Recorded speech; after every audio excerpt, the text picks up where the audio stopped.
जय हिंद दोस्तों आज ये प्रैक्टिस सेट यहाँ पे होने वाली। यहाँ पे हम लोग केवल 50 क्वेश्चन की प्रैक्टिस ही नहीं करेंगे। यहाँ पे हम लोग वो सारे क्वेश्चन देखेंगे जो ऑलरेडी हमारे एग्जाम में क्वेश्चन पूछे जा चुके हैं। दोस्तों ये आपके क्वेश्चन इंपॉर्टेंट बहुत हो जाते हैं यहाँ पेपर के लिए। आप ये मान चला इससे आपके एग्जाम में 1 या 2 क्वेश्चन जरूर वहाँ पे आपको देखने को मिलेंगे। तो कोई भी क्वेश्चन दोस्तों आपको स्किप वहाँ बिल्कुल यहाँ पे नहीं करना है। यहाँ पे वो क्वेश्चन तो हम प्रैक्टिस करेंगे जो पेपर में पूछे जा चुके हैं। इसके साथ साथ दोस्तों मैं कुछ इंपॉर्टेंट पॉइंट भी यहाँ पे बताऊंगा कैसे आप अपना एग्जाम वहां पे क्लियर कर सकते हो। दोस्तों यहाँ पे ये जो अपनी क्लास यहाँ पे हो रही है शाम के 6:30 बजे डेली क्लास यहाँ पे होगी। दोस्तों इस क्लास को ध्यान से यहाँ पे देखिएगा। यहाँ पे क्या होगा, हम लोग पूरा सिलेबस अपना रिवीजन यहाँ पे करेंगे और इसके साथ साथ जो आपका न्यू पैटर्न सिलेबस के अकॉर्डिंग जो नोट्स मैंने दे रखे उनकी फोटोकॉपी भी आप वहां पे निकलवा लीजिएगा। दोस्तों यहाँ पे ये भी काउंट करना है कि स्कोर कितना आपका हो रहा है। जैसे हम लोग पहले यहाँ पे जीके के 15 क्वेश्चन देखेंगे, फिर हम लोग देखेंगे साइंस, फिर मैथ, फिर रीजनिंग, यानी किसमें कितना स्कोर हमारा हो रहा है। तो अपना टारगेट दोस्तों अभी से ये बना के चलें कैसे भी करके हमें 40 प्लस क्वेश्चन वहां पे सही करने कि जब हमारा फाइनल रिजल्ट वहां पे आए तो हमारा नाम बिल्कुल एग्जाम में वहां पे आ जाए। तो दोस्तों जून महीने में पेपर लगा हुआ, अब इतना टाइम आपके पास नहीं बचा हुआ, तो अभी दोस्तों मेहनत करने में लग जाएगा। अब आपके पास टाइम बिल्कुल वहां पे नहीं है। तो दोस्तों जो पहला क्वेश्चन जीके का था जो कि हमारा दानापुर एआरओ में पूछा गया था, ये बताओ भारत में स्वर्ण जयंती ग्राम स्वरोजगार योजना किस वर्ष वहां पे शुरू की गई थी। आज तो पेन और कॉपी लेके बैठना, काउंट करते चलना। जीके हम लोग 15 क्वेश्चन यहाँ पे देखेंगे। 15 में दोस्तों कम से कम आपके 13 क्वेश्चन बिल्कुल यहाँ पे सही होने चाहिए। ऑप्शन दोस्तों हमारे 2000 है, 1999 है, 1998, 2005 हो गया। तो बताइए क्या राइट आंसर यहाँ पे आपका हो गया। अगर ये क्वेश्चन आपके पेपर में दोबारा रिपीट वहां पे हुआ और पेपर में क्वेश्चन बहुत रिपीट होते, ये बात बिल्कुल ध्यान से आप सुन लीजिएगा। तो दोस्तों अगर कभी क्वेश्चन ये पूछा गया कि जो स्वर्ण जयंती ग्राम स्वरोजगार योजना है ये किस वर्ष वहां पे शुरू की गई, तो आप आंसर सीधा क्या बताओगे, यहां पे दोस्तों बताना 1999। ऑप्शन बी पे सीधा सीधा आपको टिक यहां पे करना। दो चीजें और दोस्तों यहां पे याद कर लेना। बाद में क्या हुआ दोस्तों, इसका नाम आपका चेंज कर दिया गया, बदल दिया गया। अगर ये क्वेश्चन आपसे पूछा जाए, ये बताओ स्वर्ण जयंती ग्राम स्वरोजगार योजना पहले कब शुरू की गई थी, तो पूरी डेट दोस्तों अगर पूछी जाए तो आप बताओगे 1 अप्रैल। क्या बताओगे, 1 अप्रैल 1999 को शुरू की गई थी। इसके बाद दोस्तों इसका 2009 में इसका नाम चेंज करके क्या रख दिया गया, आप कहोगे NRLM, ये नाम आपका रख दिया गया, यानी राष्ट्रीय ग्रामीण आजीविका मिशन में इसका नाम बदल वहां पे दिया गया। ये क्वेश्चन आपका दानापुर एआरओ में जीडी के पेपर में क्वेश्चन आपका पूछा गया था। अगला क्वेश्चन दोस्तों जो आपका आता है ये आपका जयपुर एआरओ में जीडी के पेपर में आया था। ये बताओ अगर पेपर में आया कि राष्ट्रीय पोषण एवं अनुसंधान संस्थान कहां पे आपका स्थित है। जो आप ये इमेज यहां पे देख रहे हैं इसी का पूछा जा रहा है कि ये अनुसंधान कहां पे स्थित आपका हो जाएगा। मैसूर है, हैदराबाद है, लखनऊ है, कानपुर है। तो बताइए क्या इसका आंसर यहां पे होगा। एक बार ध्यान से देखो, ऐसे क्वेश्चन होते हैं एक बार क्वेश्चन देखोगे यहाँ पे तुरंत आपका माइंड क्लिक होना चाहिए इसका आंसर क्या हमारा हो। अगर जो ये डेली प्रैक्टिस सेट यहाँ पे होने वाली, दोस्तों एग्जाम के पहले मैं यहाँ पे आपको 100 सेट यहाँ पे कराऊंगा, लगभग 5000 क्वेश्चन में यहीं पे आपके करा दूंगा। अगर ये सारे क्वेश्चन भी आपने तैयार कर लिए तो यकीन मान चलना जब पेपर में बैठो आप खुद ही कहोगे सर सारे क्वेश्चन यहीं से हमारे पेपर में आ गए। लेकिन जो चीज जैसे बता रहा हूं वैसे आप तैयारी वहां पे करते हुए चलना है। इसका आंसर दोस्तों सीधा क्या बताओगे, आप कह दोगे हैदराबाद, कहोगे ऑप्शन नंबर बी आपका राइट आंसर यहाँ पे हो जाता है। अगर क्वेश्चन आपसे ये पूछ लिया जाए, अच्छा ये बताओ जो आपका राष्ट्रीय पोषण अनुसंधान संस्थान की स्थापना कब यहाँ पे हुई थी, तो स्थापना कब बताओगे दोस्तों, आप यहाँ पे बताओगे इसकी स्थापना 1918 में। 1918 में इसकी स्थापना पहले कहाँ पे हुई थी, पहले दोस्तों ये हुई थी अभी कोलकाता में। कहाँ पे हुई थी, इसकी स्थापना कोलकाता में हुई थी। बाद में दोस्तों ये क्या हुआ आपका 1958 में, 1958 में ये आपका हैदराबाद में स्थानांतरित वहां पे हो गया। लेकिन अब अगर क्वेश्चन में पेपर में अगर पूछा गया तो आप हैदराबाद ही इसका आंसर बताओ। क्या बताओगे, हैदराबाद। एक इंपॉर्टेंट दोस्तों और आपका पॉइंट यहां पे, अगर क्वेश्चन पूछा गया ये बताओ लखनऊ में कौन सा संस्थान स्थित है, तो लखनऊ में क्या बताओगे, लखनऊ में दोस्तों याद करना CDRI, CDRI इसका फुल फॉर्म क्या हो जाएगा? Central drug research institute. क्या हो जाएगा? Central drug research institute. कहाँ पे स्थित हो जाएगा? लखनऊ में। आपको बता देना, हर क्वेश्चन इंपॉर्टेंट है, पेपर में कोई ना कोई क्वेश्चन जरूर टकराएगा यहाँ पे, तो कोई भी क्वेश्चन इसके बिल्कुल वहां पे नहीं करना, सारे क्वेश्चन ध्यान से आपको देखते हुए यहाँ पे चलना है। अब ये मतलब भारत में पहला स्वदेशी निर्मित, देखो यहाँ पे एक वर्ड लगा हुआ स्वदेशी निर्मित परमाणु ऊर्जा संयंत्र कहाँ पे स्थित है, जो कि भोपाल एआरओ में पूछा गया था कि कलपक्कम में है, तारापुर में है, ट्राम्बे में है, कोटा में है। तो बताओ इसका आंसर क्या हो जाएगा कि स्वदेशी निर्मित परमाणु ऊर्जा संयंत्र कहाँ पे स्थित हो जाएगा। तो अगर पेपर में क्वेश्चन दोस्तों पूछा गया, सीधा सीधा आंसर आपको बताना है कहाँ पे, कलपक्कम में बताना है। ऑप्शन नंबर ए आपका राइट आंसर यहाँ पे हो जाएगा। दोस्तों यहाँ पे कई सारे बच्चे तारापुर में आंसर बता, लेकिन तारापुर आपका नहीं होगा। तारापुर के बारे में दोस्तों एक चीज ये ध्यान रख लेना कि जो तारापुर परमाणु संयंत्र है ये कब शुरू हुआ था? ये शुरू दोस्तों आपका 1969 में शुरू हुआ था, लेकिन किसकी सहायता से? ये दोस्तों आपके अमेरिका की सहायता से शुरू किया गया था। किसकी सहायता से? अमेरिका की सहायता से। लेकिन सवाल में क्या पूछा गया? स्वदेशी निर्मित। तो स्वदेशी अगर वर्ड वहां पे लग जाएगा, आपको कलपक्कम बताना है। अगर स्वदेशी शब्द वहां पे ना लगा हुआ होता तो हम तारापुर यहां पे बता देते।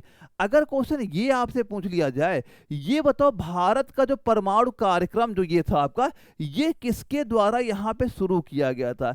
ये कार्यक्रम किसके द्वारा शुरू हुआ है?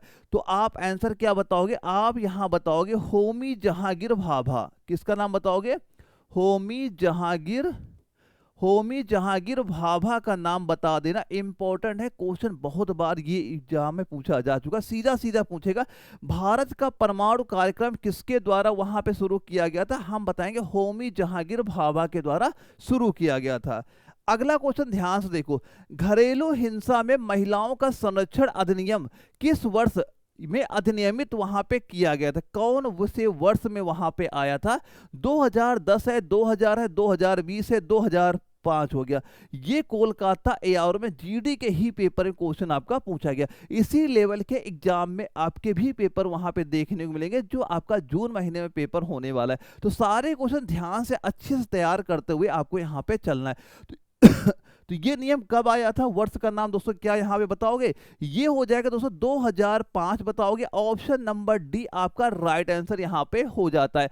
अगर दोस्तों कभी ये चीज पूछ लिया जाए कि घरेलू हिंसा अधिनियम ये कब लागू हुआ था, अगर यहां पे लागू लिखो, यहां पूछा जा रहा है ये अधिनियम कब आया था, अधिनियम वर्ष हमसे पूछा गया है, तो हम बताएंगे 2005 बताना है। अगर यहां पे ये पूछा जाता है ये कब लागू हुआ था, तो दोस्तों लागू में डेट क्या बताओगे? आप कहोगे 26 अक्टूबर।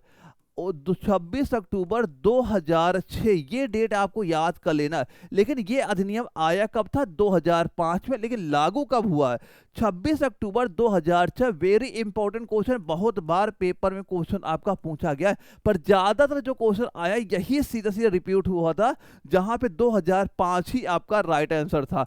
लेकिन अगर आपसे ये पूछ लिया जाता कि यह अधिनियम लागू कब हुआ था, तो एक बार ये डेट भी आपको दिमाग में होनी चाहिए। अगर पेपर में क्वेश्चन पूछा गया तो ये डेट भी हमारे माइंड में वहां पे होना चाहिए। चलिए अगला क्वेश्चन दोस्तों जो आया था दानापुर एआरओ के एग्जाम में, क्वेश्चन पूछा गया कि भारत की प्रथम महिला मुस्लिम शासिका बताओ कौन यहां पे हो जाएंगी? उनका नाम यहां पूछा जा रहा है। रजिया सुल्तान है, या आपका जैबुन्निसा है, चांद बीबी है, या जहां आरा है? तो उनका नाम बताओ क्या हो जाएगा जो महिला मुस्लिम शासिका हो जाएंगे भारत की प्रथम? तो भारत की प्रथम यहां बात हो रही है, तो दो नाम और अभी मैं बताऊंगा इंपॉर्टेंट, वो भी नाम हो जाएंगे। पहले इसका आंसर क्या बताओगे? ये हो जाएंगे दोस्तों, आंसर हो जाएगा रजिया सुल्तान। ऑप्शन ए पे सीधा सीधा आपको यहां पे टिक कर देना। ये फोटो जो आपको दिख रही है रजिया सुल्तान की फोटो यहां पे हो जाती है। यहां दो तीन चीजें और आपसे पूछी जा सकती हैं। एक क्वेश्चन ये पूछा जा सकता है कि ये जो रजिया सुल्तान है किस वंश की वहां पे हो जाती है? अगर इनका वंश पूछा जाए तो वंश दोस्तों क्या बताओगे? आप कहोगे गुलाम वंश। कौन सा वंश हो जाएगा? इनका गुलाम वंश वहां पे हो जाता है।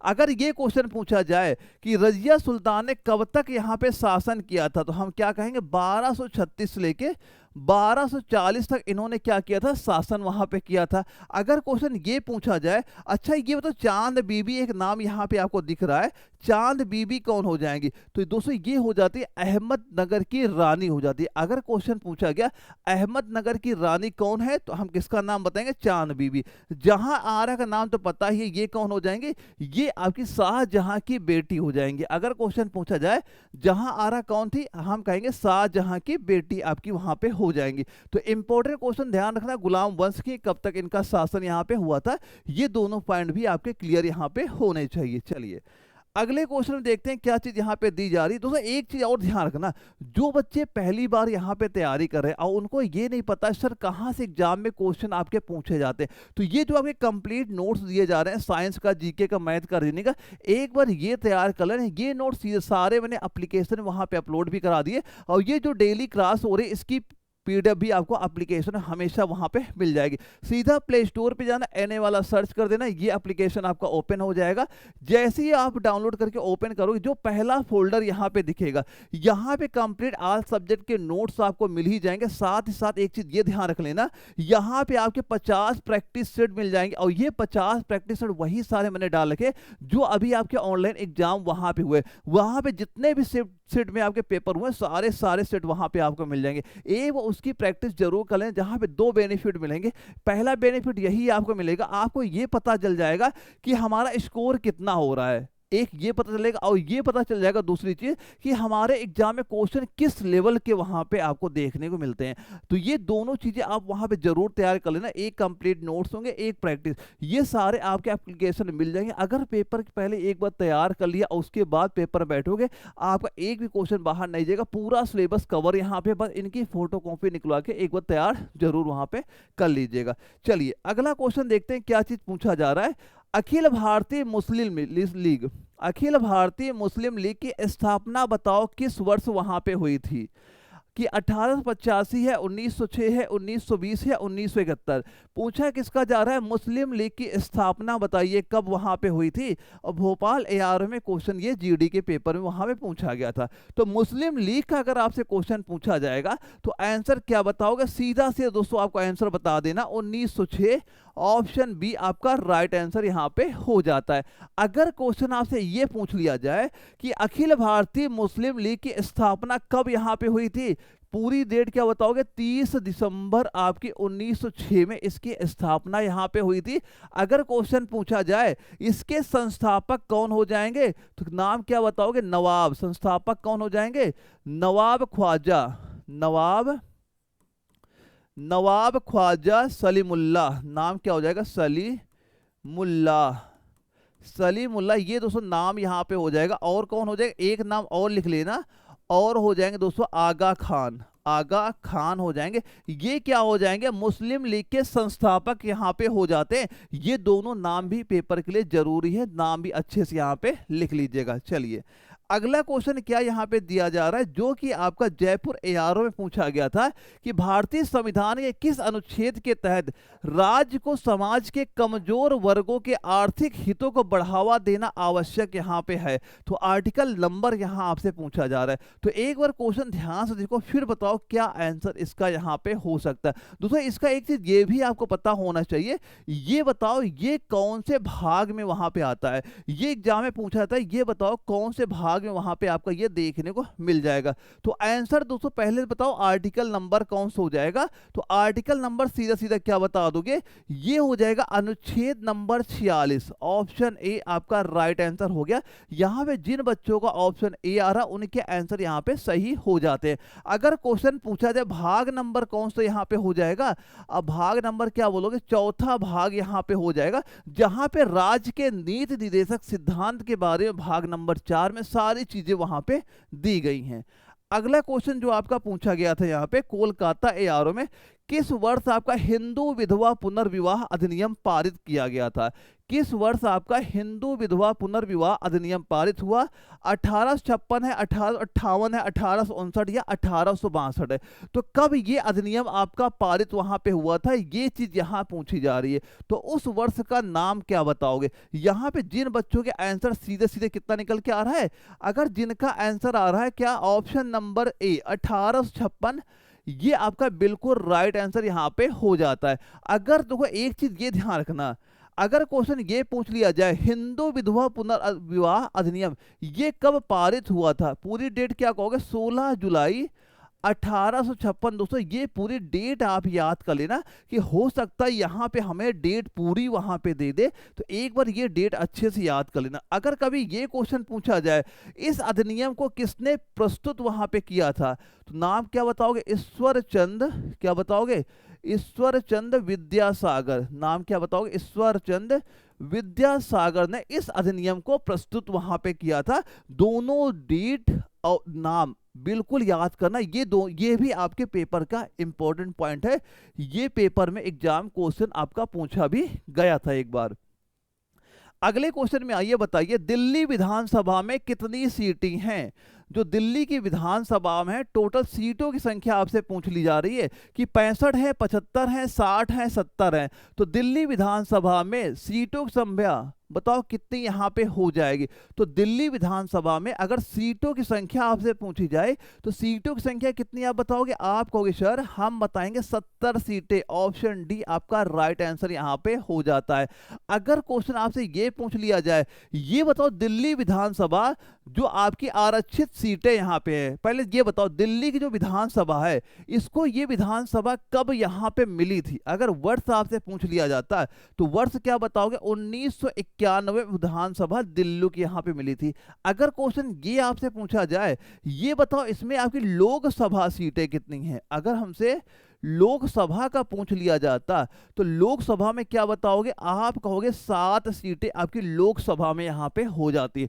दोस्तों एक चीज और ये ध्यान रख लेना, अगर आपने चैनल अभी तक सब्सक्राइब ना किया हो तो एक बार सब्सक्राइब जरूर वहां पे कर लीजिए, क्योंकि आगे जितने भी आपके इंपॉर्टेंट क्लासें हैं सारी मैं वहां पे कराऊंगा, चाहे आपका रीडिंग हो, चाहे मैथ हो, चाहे साइंस, यानी एक भी क्वेश्चन आपको बाहर नहीं जाना चाहिए। और सबसे पहले मैं आपको जितने भी आपके प्रीवियस ईयर क्वेश्चन पूछे गए वो एक बार मैं सारे आपके रिपीट वहां पे करा दूं, यानी कंप्लीट वहां पे करा दो, क्योंकि आपके पेपर में क्वेश्चन रिपीट बहुत ज्यादा वहां पे होता है। इसके बाद मैं आपको वो इंपॉर्टेंट क्वेश्चन कराऊंगा जिनके बहुत ज्यादा चांस रहेंगे पेपर में आने के। तो एक बार अगर चैनल नए हो, अभी तक सब्सक्राइब नहीं किया, सब्सक्राइब भी कर ले, ताकि जो भी क्लास है वहां पे अपलोड हो उसका नोटिफिकेशन तुरंत आपको वहां पे देखने को मिल जाए। तो आंसर हमने क्या बताया, 70 बता दिया विधानसभा का। अगर लोकसभा का पूछा जाएगा हम 7 यहाँ पे बता देंगे। अगर पूछा जाए विधानसभा दिल्ली को कब मिली थी, हम कहेंगे 1991 को मिली थी वहां पे। अच्छा ये बताओ निम्नलिखित में किस राज्य में जो आपकी लैटेराइट मिट्टी है, जो आपकी लैटेराइट मिट्टी कहाँ पाई जाती है। तो लैटेराइट मिट्टी कौन से राज्य में रहेगी, उत्तर प्रदेश, हिमाचल प्रदेश, पंजाब है, महाराष्ट्र। उत्तर प्रदेश दोस्तों एक यहाँ नोट करें, जलोढ़ मिट्टी बहुत ज्यादा पाई जाती है, कौन सी, जलोढ़ मिट्टी। लेकिन सवाल में बात हमसे पूछा क्या जा रहा है, लैटेराइट मिट्टी के बारे में हमसे बात हो रही है। अच्छा ये बताओ लैटेराइट मिट्टी के मुख यानी दिखती कैसी है, आपको सामने दिख ही रहा है यहाँ पे। तो ये क्या होती है दोस्तों, लाल रंग और लोहा और एल्यूमिनियम ऑक्साइड भरपूर यहाँ पे होती है। लेकिन ये जो लाल मिट्टी होती है दोस्तों, इसकी जो उर्वरता होती है बहुत ज्यादा कम यहाँ पे होती है। अगर क्वेश्चन ये आपसे पूछा जाए कि लाल मिट्टी में जो आपकी ये लैटेराइट मिट्टी हो गई, इसमें कौन सी फसलें यहाँ पे होती हैं, तो दोस्तों फसलें क्या बताओगे दोस्तों, इस मिट्टी में जैसे आपका चाय हो गया, चाय की खेती होती है, जैसे आपकी काफी होगी दोस्तों, काफी की खेती वहां पे की जाती है, जैसे दोस्तों आपका काजू हो गया, काजू की भी खेती यहाँ पे होती है, या दोस्तों सबसे ज्यादा आपकी रबर और चाय, चाय हो गया, रबर हो गया, इन दोनों की खेती सबसे ज्यादा इसी मिट्टी में वहां पे की जाती है। तो ये मिट्टी सबसे ज्यादा कहां पाई जाएगी, हम कहेंगे महाराष्ट्र में बताना है। ऑप्शन नंबर डी आपका राइट आंसर यहां पे हो जाता है। और उत्तर प्रदेश का एग्जाम में क्वेश्चन ये भी पूछा गया है, तो उत्तर प्रदेश का अगर पूछा जाए कौन सी मिट्टी सबसे ज्यादा है, हम कहेंगे जलोढ़ मिट्टी उत्तर प्रदेश से सबसे ज्यादा आपकी पाई जाती है। तो आइए अगले क्वेश्चन में आते हैं, क्या चीज यहां पे दी जा रही है, भारत सरकार ने किसकी जगह नीति आयोग की स्थापना की है, किसकी जगह नीति आयोग की स्थापना आपकी यहां पे हुई है, मानव अधिकार आयोग है, वित्त आयोग है, विधि आयोग है, या योजना आयोग है। तो भारत सरकार ने किसकी जगह नीति आयोग की स्थापना की है, दानापुर एआरओ में जीडी के पेपर क्वेश्चन पूछा गया। तो देखो ये क्वेश्चन हो सकता है अभी दानापुर में आया, हो सकता है जयपुर में पूछा जाए, या लखनऊ एआरओ में आ जाए, मेरठ में आ जाए, बरेली में आ जाए, ये आपके एआरओ में रिपीट बहुत होंगे क्वेश्चन वहाँ पे। तो सारे क्वेश्चन अच्छे से आपको तैयार करते हुए यहाँ पे चलना है। तो इस क्वेश्चन का आंसर क्या बताओगे? सीधा आप कहोगे सर हम कहेंगे योजना आयोग कहेंगे, ऑप्शन नंबर डी आपका राइट आंसर यहाँ पे हो जाता है। अब एक क्वेश्चन ये पूछ सकता है, जो आपका नीति आयोग है इसकी स्थापना बताओ कब हुई थी नीति आयोग की? तो स्थापना अगर पूछा जाएगा, हम कहेंगे 1 जनवरी 2015 को इसकी स्थापना यहाँ पे हुई थी। अब अगर क्वेश्चन ये पूछा जाए, ये बताओ योजना आयोग जो था ये कब आपका मान लो स्थगित वहां पे कर दिया गया था? तो ये कब बताओगे दोस्तों? ये आपका 2014 में इसे भंग वहां पे कर दिया गया था। बाद में क्या हुआ, 1 जनवरी 2015 से इसकी जगह नीति आयोग यहाँ पे आ गया। अब एक क्वेश्चन ये पूछा जा सकता है कि नीति आयोग का अध्यक्ष कौन वहां पे होता है? तो जो भारत का प्रधानमंत्री रहेगा वही इसका अध्यक्ष वहां पे आपका हो जाएगा। ये चीज भी आपको क्लियर यहां पे होनी चाहिए। अगला क्वेश्चन आता है, निम्नलिखित में से कौन पहली महिला भारतीय पुलिस सेवा आईपीएस अधिकारी यहां पे हो जाएंगी? किरण बेदी है, विमला मेहरा है, साइना बेदी है या प्रेम माथुर हो जाएंगे? तो ये बताओ भारतीय पुलिस सेवा यानी आईपीएस अधिकारी कौन हो जाएंगे पहली महिला, ये पूछा जा रहा है। तो भाई ये क्वेश्चन तो बिल्कुल आसान है और ये आपका भोपाल एआरओ में क्वेश्चन ये सीधा सीधा पेपर में आया था। तो अगर आपके पेपर ये क्वेश्चन पूछा जाता है तो इसका आंसर सीधा सीधा क्या बताना है? आप कहोगे सर हम कहेंगे किरण बेदी का नाम बताएंगे, ऑप्शन ए आपका राइट आंसर यहाँ पे हो जाता है। अगर क्वेश्चन पूछा जाए ये बताओ किरण बेदी ने आईपीएस में कब प्रवेश वहां पे किया था? तो कौन सा वर्ष बताओगे? आप कहोगे सर हम कहेंगे 1972 में इन्होंने प्रवेश यहाँ पे किया था। अगर एक चीज ये ध्यान रखना, अगर क्वेश्चन ये पूछा जाए यहाँ पे आईपीएस अधिकारी का पूछा गया, अगर यहाँ पे ये पूछा जाए भारत की पहली महिला आईएएस अधिकारी कौन वहां पे हो जाएंगी, तो यहाँ किसका नाम बताओगे? यहाँ बताना प्रेम माथुर, ये क्या हो जाएंगे? आईएएस अधिकारी। आईपीएस का नाम बताएगा तो हम किरण बेदी को बताएंगे, आईएएस का नाम लेगा तो हम प्रेम माथुर का नाम यहाँ पे आपको क्लियर यहाँ पे होना चाहिए। और ये आईएएस कब बनी थी? हम कहेंगे 1951 ईस्वी में ये आईएएस यहाँ पे बनी थी। तो ये दोनों पॉइंट क्लियर होने चाहिए, पहली आईपीएस और पहली आईएएस कौन सी थी। कि कोई भी चीज अगर पेपर में आए हमें सारा कुछ क्लियर है और हम आसानी से अपना एग्जाम जो जून महीने में होने वाला है वो हम क्लियर वहां पे कर लेंगे। चलिए अगले क्वेश्चन में आते हैं, क्या चीज यहाँ पे दी जा रही है? विश्व व्यापार संगठन का मुख्यालय निम्न में से कहाँ पे आपका स्थित हो जाता है? ये बताओ विश्व व्यापार संगठन का मुख्यालय कहाँ पे है? दोहा है, जेनेवा है, रोम है, न्यूयॉर्क है? तो बताओ इसका मुख्यालय कहाँ पे स्थित हो जाएगा? इंपॉर्टेंट क्वेश्चन है, यहां से पेपर में कई बार क्वेश्चन ये आपका रिपीट हुआ है। तो विश्व व्यापार संगठन का मुख्यालय हेडक्वार्टर बताइए कहाँ पे स्थित हो जाएगा? यहाँ पे जिन बच्चों के आंसर निकल के आ रहा है क्या? जेनेवा। ऑप्शन बी आपका राइट आंसर यहाँ पे हो जाता है। अगर क्वेश्चन ये पूछ लिया जाए कि विश्व व्यापार संगठन की स्थापना कब यहाँ पे हुई थी, तो स्थापना कब बताओगे? 1 जनवरी, क्या बताओगे? 1 जनवरी 1995 की इसकी स्थापना यहाँ पे हुई थी। अगर क्वेश्चन ये पूछा जाए इसमें कुल कितने सदस्य देश हैं, कुल कितने सदस्य देशों की संख्या अगर आपसे पूछ ली जाए तो कुल कितने सदस्य बताओगे? आप कहोगे 164 हो जाएंगे 2025 तक। 2025 तक इसमें कुल 164 सदस्य आपके यहाँ पे हो जाते हैं। दोनों पॉइंट इंपॉर्टेंट है, अच्छे से वहां पे तैयार करते हुए चलिएगा। अगला क्वेश्चन ये पूछा गया है, भारत सरकार ने किसकी जगह नीति आयोग की स्थापना की है? क्वेश्चन रिपीट आपका हो गया है। अभी ये मैंने ये कोल्हापुर एआरओ में पूछा गया तभी आपका रिपीट हो गया। कोल्हापुर एआरओ जब मैं क्वेश्चन वहां पे ले रहा था यही सेम क्वेश्चन आपका पूछा गया था। तभी मैं कह रहा हूं कि आप जो प्रीवियस ईयर क्वेश्चन है वो आप जरूर तैयार करना।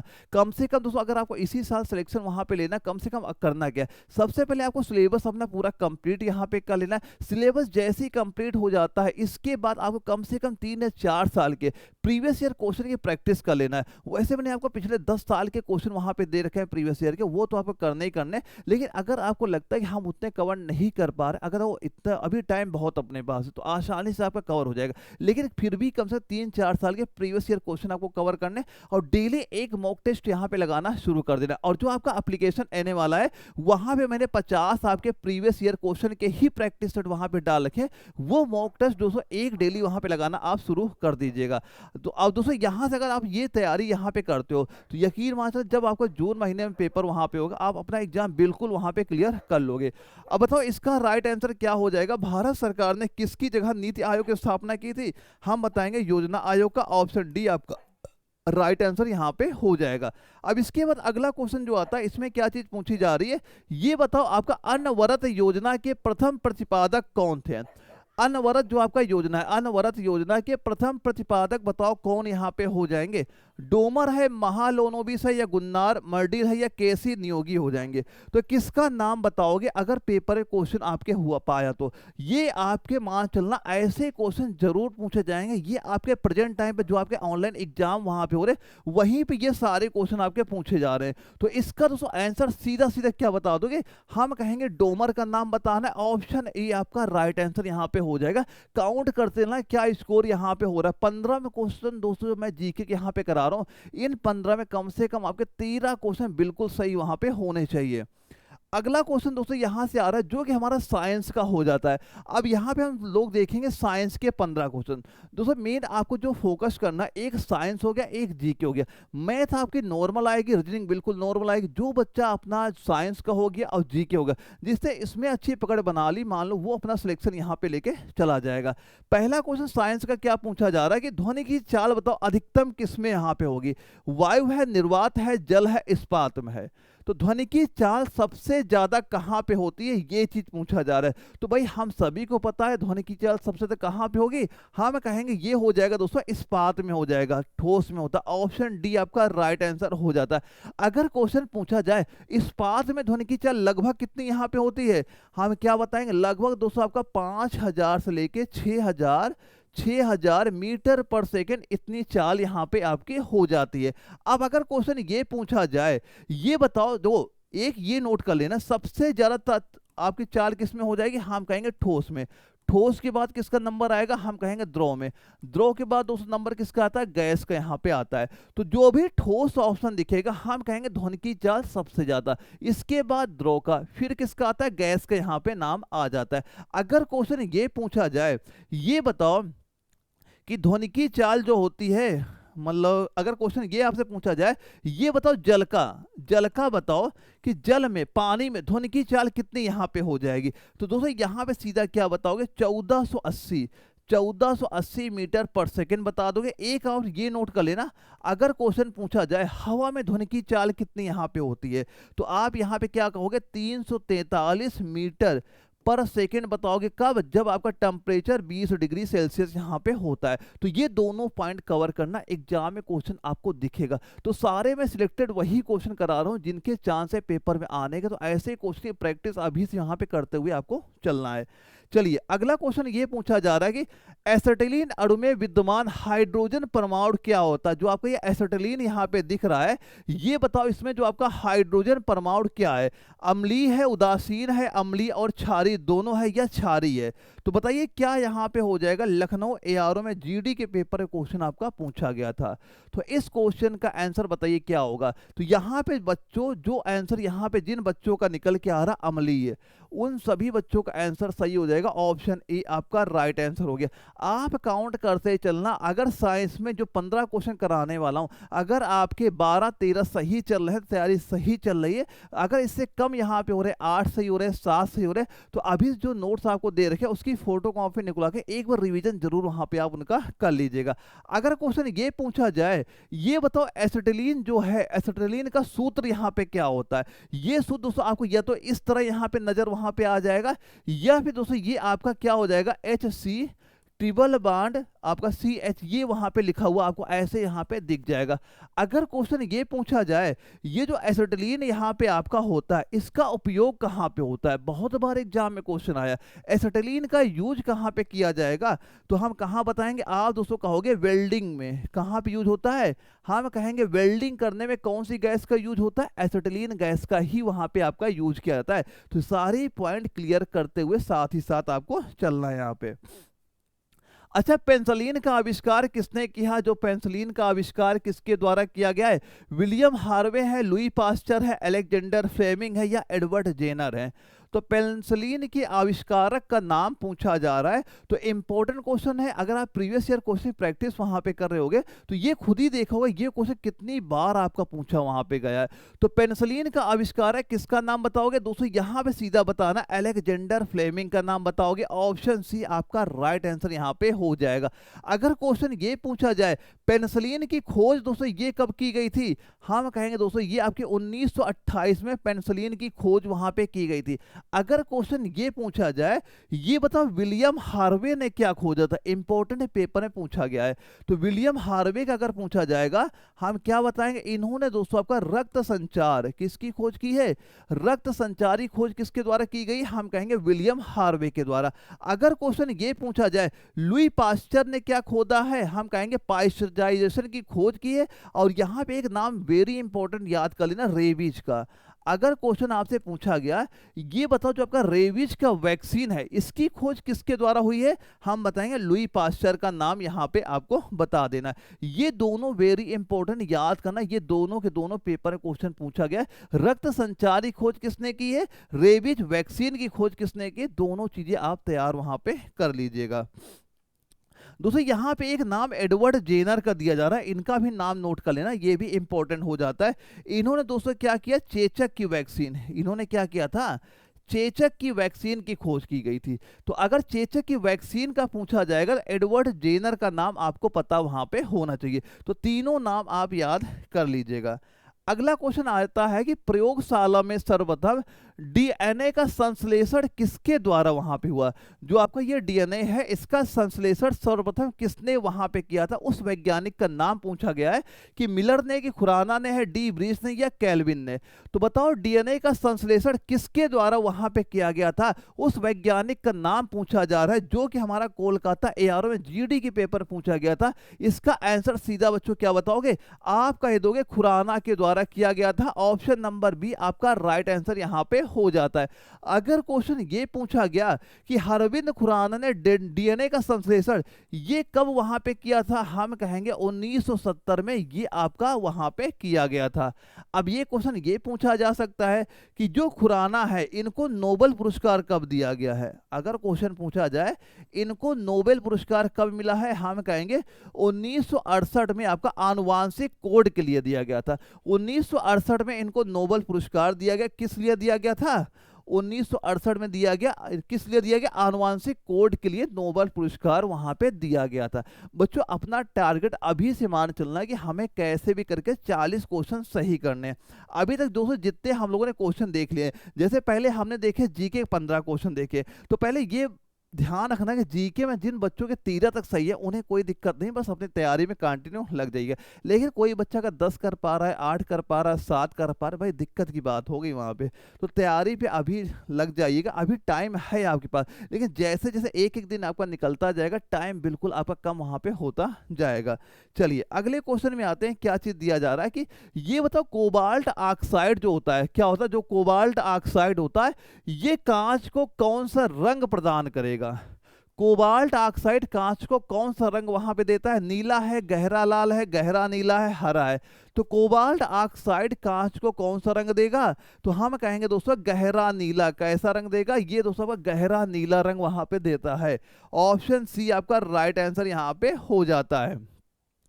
अगर क्वेश्चन ये पूछ लिया जाए आपसे, ये बताओ क्रोमियम ऑक्साइड, अगर क्वेश्चन यहां से हमसे पूछा जाए ये बताओ क्रोमियम ऑक्साइड का अगर क्वेश्चन पूछा जाए, क्रोमियम ऑक्साइड ये क्या रंग देगा, तो क्रोमियम दोस्तों ऑक्साइड जो आपका होता है ये आपका हरा रंग देता है। तो हरा रंग कौन देगा कांच को, हम कहेंगे क्रोमियम ऑक्साइड रंग वहां पे हरा रंग देता है।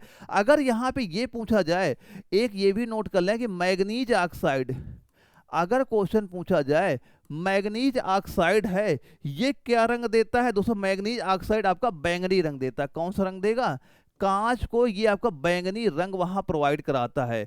मैग्नीज ऑक्साइड बैंगनी हो जाएगा, क्रोमियम ऑक्साइड हरा रंग हो जाएगा, कोबाल्ट ऑक्साइड आपका गहरा नीला रंग हो जाएगा। तो किसी का भी पूछा है कि कांच का क्या रंग होता है, तो आप जान लेना क्या चीज यहां पे आपकी मिलाई जा रही है। अगले क्वेश्चन में आओ, क्या दिया जा रहा है, निम्नलिखित में से किस जीव का रक्त सफेद होता है। किस जीव का रक्त आपका सफेद होगा?